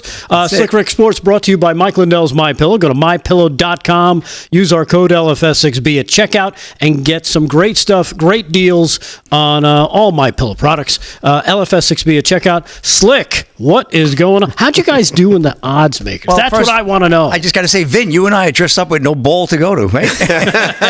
We need some balls. That's it. A lot of balls are in the air right now.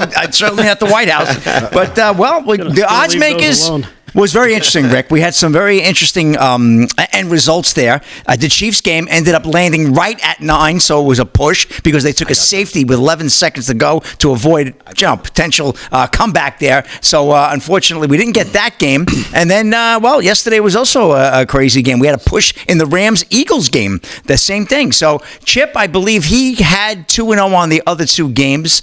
Aaron and we split. I think Big D, we all split, right? Big D and I, we had Buffalo, and then you were on the Washington game, Aaron, which was a very good pick. That was the upset, certainly, of the weekend, was that Washington game. Nobody expected that. And like I said, we could have a Commander-in-Chief Super Bowl. Wouldn't that be something? Yeah. That'd talk about a ball. Well, we got a big game going on tonight, Rick. We're at the half right now. College football championship game tonight. What a day, right? Inauguration, Martin Luther King Day, and on top of that, what do we have? We have a big college football season ending at the half, 21-7. The Buckeyes over the Fighting Irish. Notre Dame, first drive, went right down the field, opened up at 7-0. 3 unanswered touchdowns by the Buckeyes. So 21-7 right now at the half.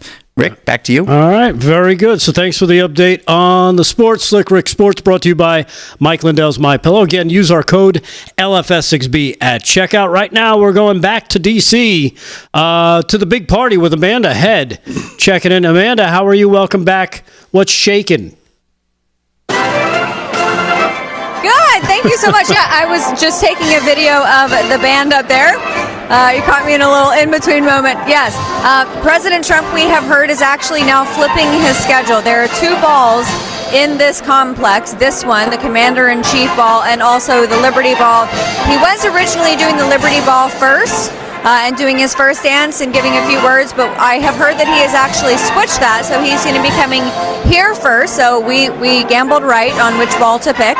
So he's going to be coming here. He'll do a first dance with our First Lady, Melania Trump, and probably offer a few words, and then he'll be whisked away to head out to the Liberty Ball. I think everybody is past ready for him to arrive. We actually had some people in the crowd who were hollering up at the media booth asking if we had any insider knowledge about his whereabouts and his ETA. So we were able to offer what information we had, which unfortunately was not enough, because you guys know when it comes to Donald J. Trump, it's his schedule, not everybody else's. Oh yeah, you're always at the whim of the president. He likes to sometimes, just kind of go where he goes, and you just got to deal with it.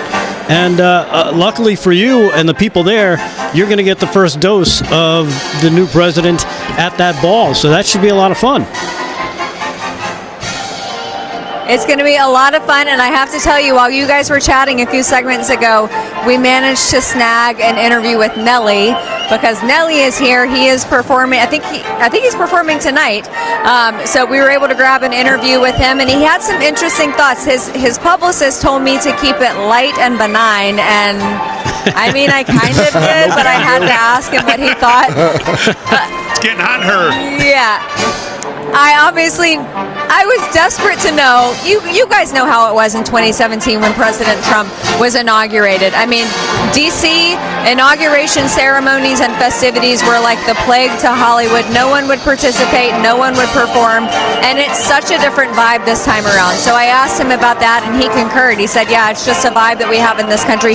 And then he went somewhere that I wasn't expecting him to go, which was, when it comes to issues of politics, do your research. Don't just believe what media tells you. And I was like, hello, media. I wasn't expecting that from him. So yeah, he was great, and he was very, very gracious, and he had a huge gaggle of fans that were standing at the base of the media riser stairs waiting for him, and I'm pretty sure he took a picture with every single one of them. That's great. It sounds like we can add Nelly to the red pill list.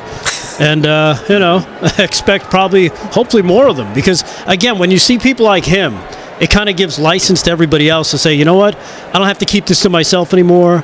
I can, wear my hat, I can wear my shirt, I can go out and kind of feel good about, my politics now. I don't have to hide it from my friends and feel like I'm a pariah, right? Yeah, and I think he just nailed it. It's a vibes thing, because we have had 4 years. I don't think anyone has escaped the effects of Joe Biden, whether it's on the immigration front, if you have been affected by illegal immigrant crime, if you have kids who are in school, so your kids' classrooms were flooded with too many kids, if you went to an emergency room at any time in the last 4 years and the ERs were flooded. Obviously, economically, everybody has been affected by Joe Biden's policies, except for his friends in Northern Virginia, because they love the wars being started. But everyone has felt the effects of it. So I think when it comes to change in Washington, even though it's Donald Trump, someone who they formerly despised or claimed they did, everybody's just ready for a change. And with this guy, I hear so many people talking about Donald Trump and how whimmy he can be and off the cuff, and the general attitude is, this guy's kind of crazy, but I'm kind of ready to see what he's going to do, because the first time around he didn't get enough of a chance, and this time around, bull in a china shop, burn it all down, and let's start over. Hey, Amanda, it's Damon again. What's the prevailing opinion there? We were talking in the last couple segments about TikTok and the president's position on it. We're kind of split here on the show. Some think it's a good idea. Vin likes it as the idea, as he's looking at it as a business guy. Delgado doesn't like it because it's more like the Patriot Act and our information being used against us. What's the prevailing opinion when you talk to people that you're getting?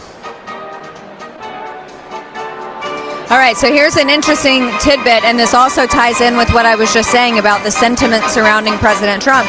I was in a very long Uber ride on the way here, stuck in standstill traffic for about 7 blocks, and my Uber driver had on, I don't think it was the KISS FM affiliate, but it was one of the pop station affiliates here, and their announcer was talking about TikTok and how President Trump saved it, and there was not a lick of criticism in this person's voice. So that's what pop culture is saying.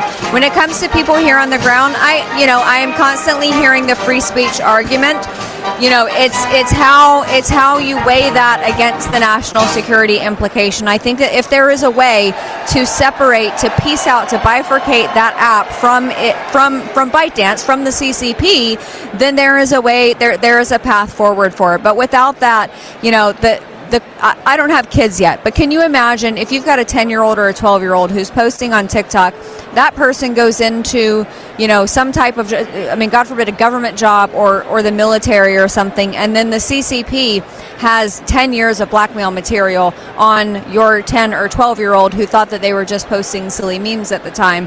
So I understand the national security implications of it. I also understand the free speech side of things, and it seems like people are about 50-50, if I'm being totally honest. No, well, I'm just curious. You talked about the vibe in general. Hi, this is Paul Nolan. Great job out there, by the way.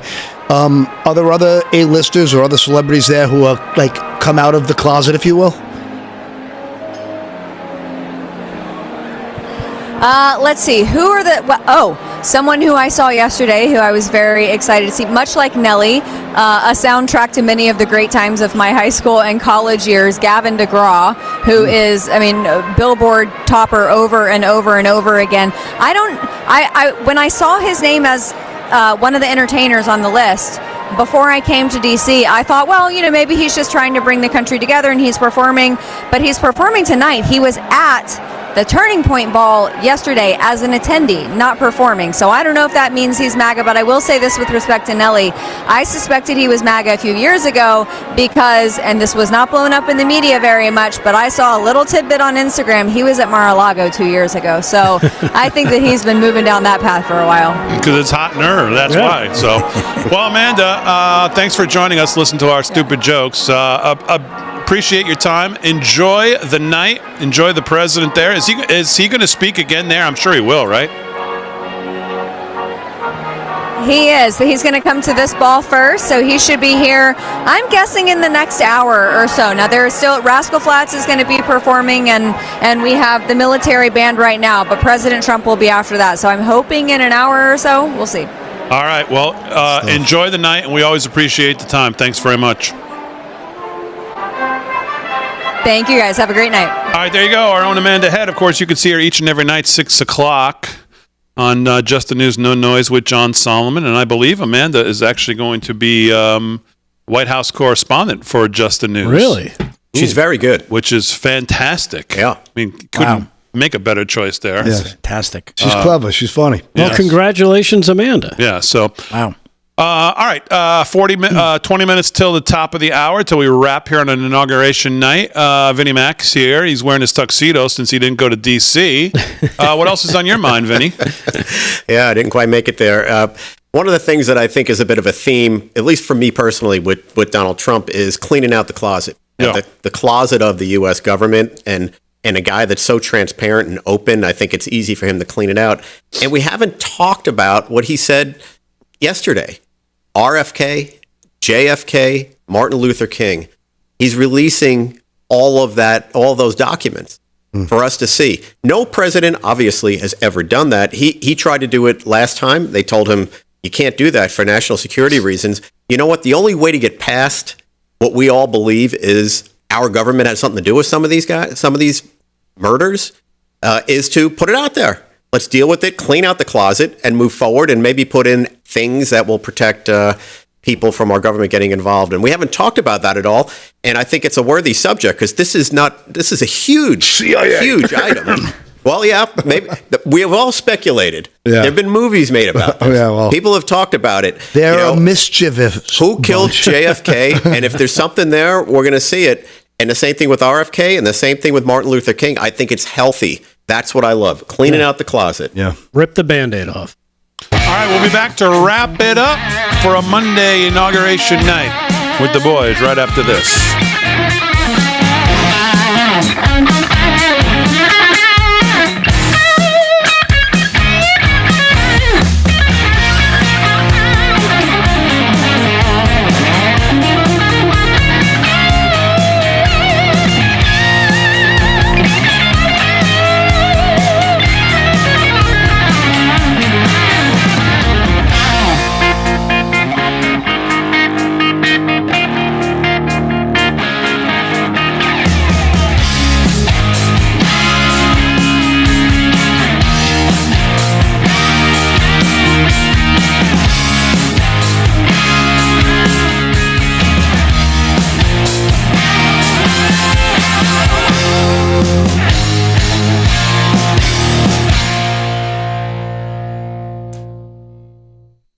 What do you think of that, Delgado? All right, chat. What's going on? A couple super chats I want to get to.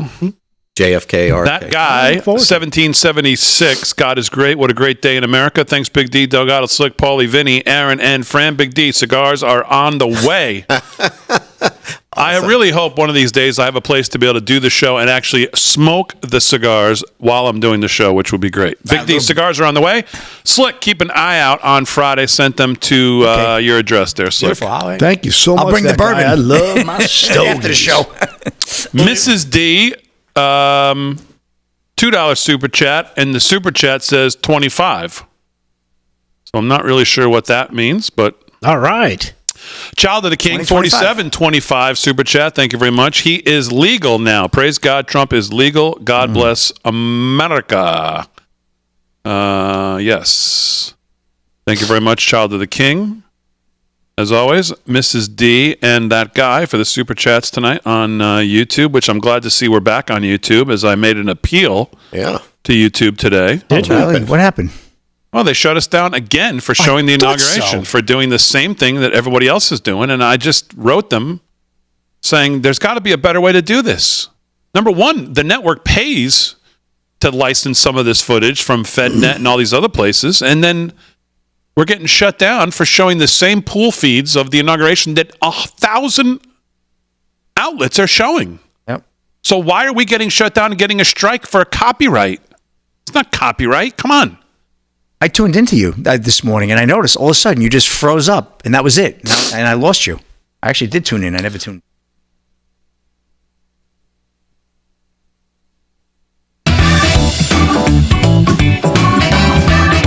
At Ohio State.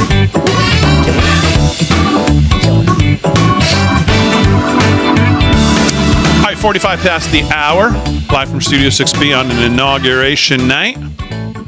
Let's just take a trip down memory lane here for a second before we do some news with Delgado. A quick wrap on the sports game, on the college. Boy, has there ever been a college championship game with less juice than this one tonight? I don't even check this. I don't even know the score. Game's already pretty much over. I don't think anybody even cares about this game tonight. No.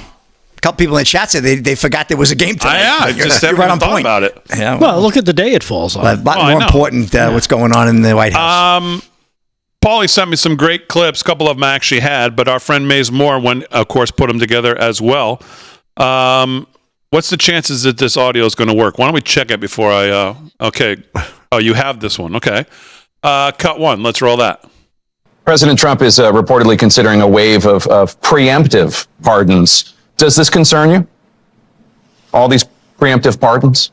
Well, it concerns me in terms of what kind of precedent it sets and how the rest of the world looks at us as a nation of laws and justice. You're not going to see in our administration that kind of approach to pardons. Nor are you going to see in our administration the approach to making policy by tweets.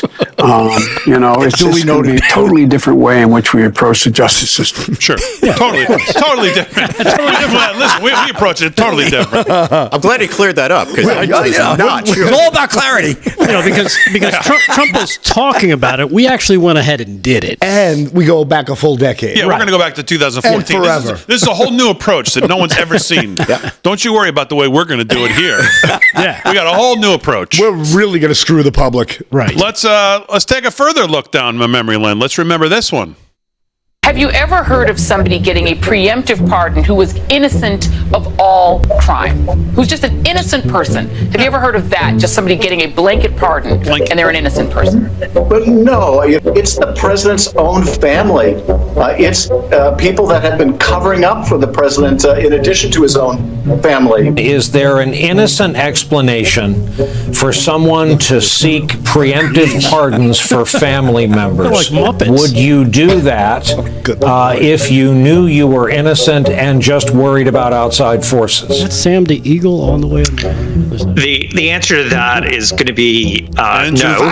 If you haven't done anything wrong, you sit there and go, what do you need a preemptive pardon for? If he pardons people preemptively, he's essentially telling the public that these people have committed crimes. And we may not be aware of what they are, but the pardon is clear evidence that crimes have been committed. I imagine if you decide to to issue these preemptive pardons, it will be cast in a way that he is protecting his family and protecting their reputations from villainous exterior forces that are against him. First off, we should just take a deep breath and acknowledge the audacity of a president who's so clearly concerned about his own criminal culpability and that of his family members, that pardons are a major obsession with him. The idea of a kind of prospective pardon, this sort of permanent federal get-out-of-jail-free card, that seems to be what we're talking about in the case of this, right, with Giuliani and his 3 eldest children who, as far as we know, have not been convicted of a crime.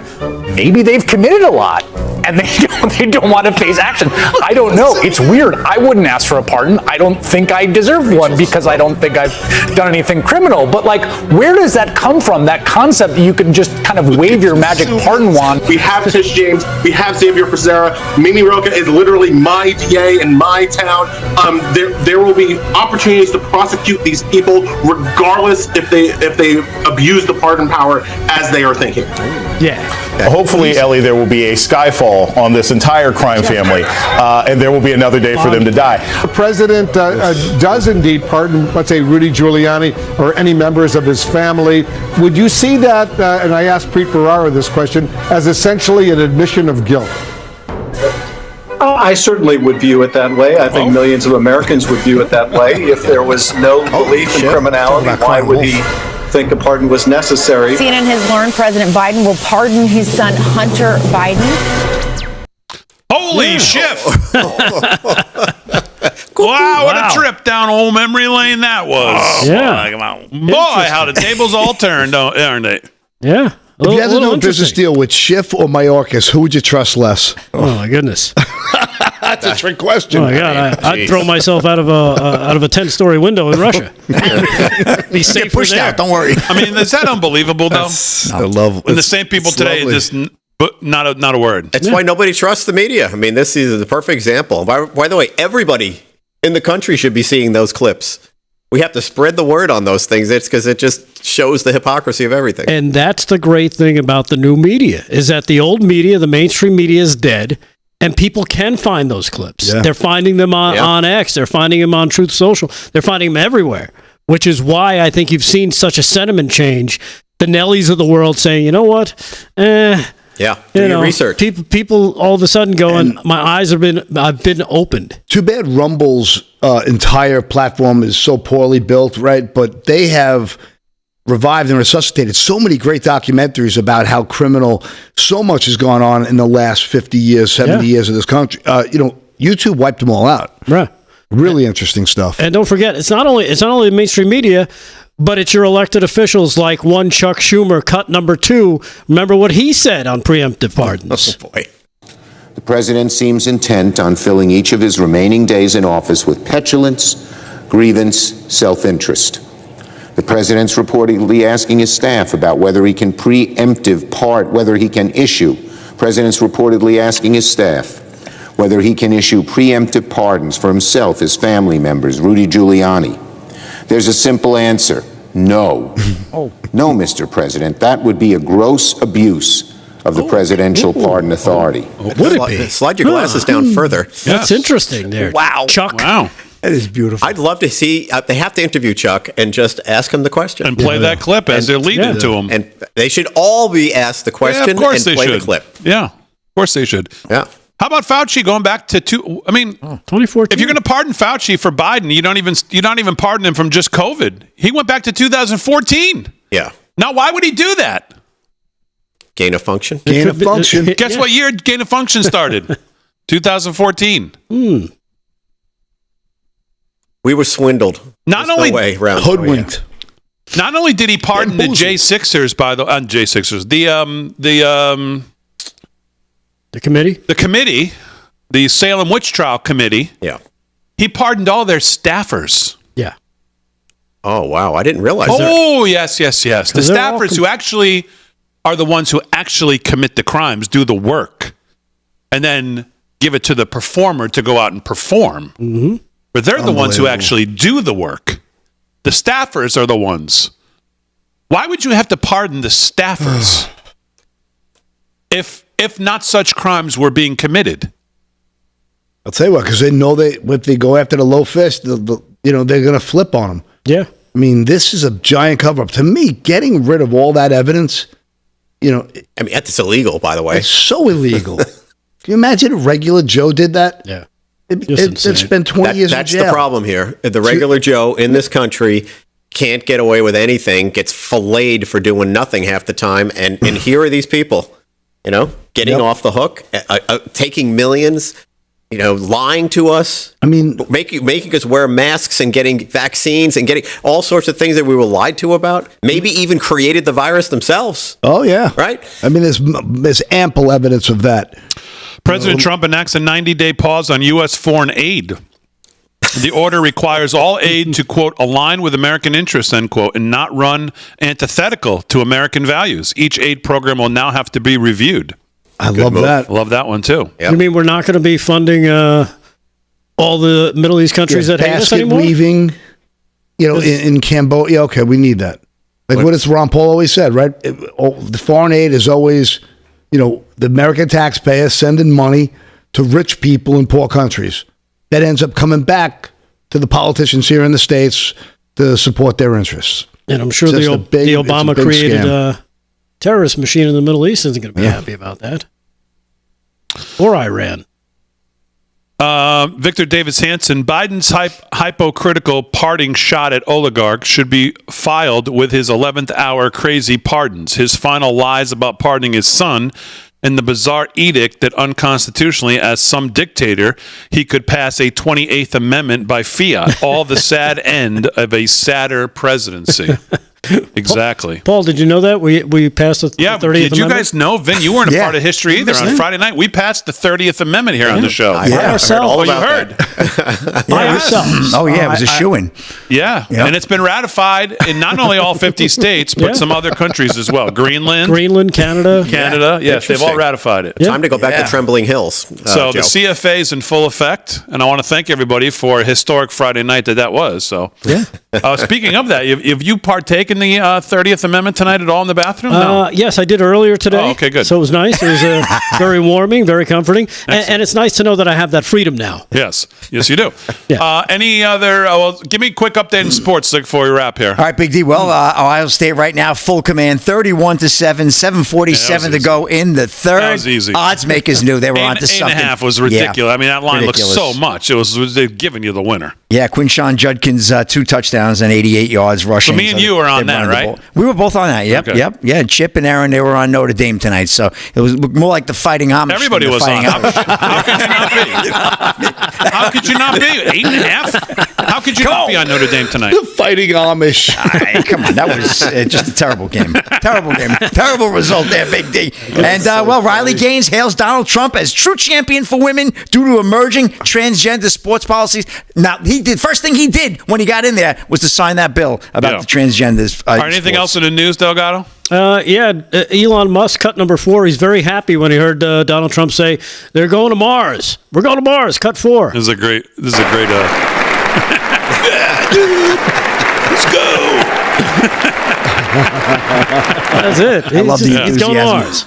It was pretty interesting seeing him, seeing Musk, seeing Facebook, seeing Google, seeing all Tim Cook, Pachar there from Cook. I think that was deliberate to send a message to China, frankly. Like, I got the best minds in the world. We're going to figure stuff out here, bro.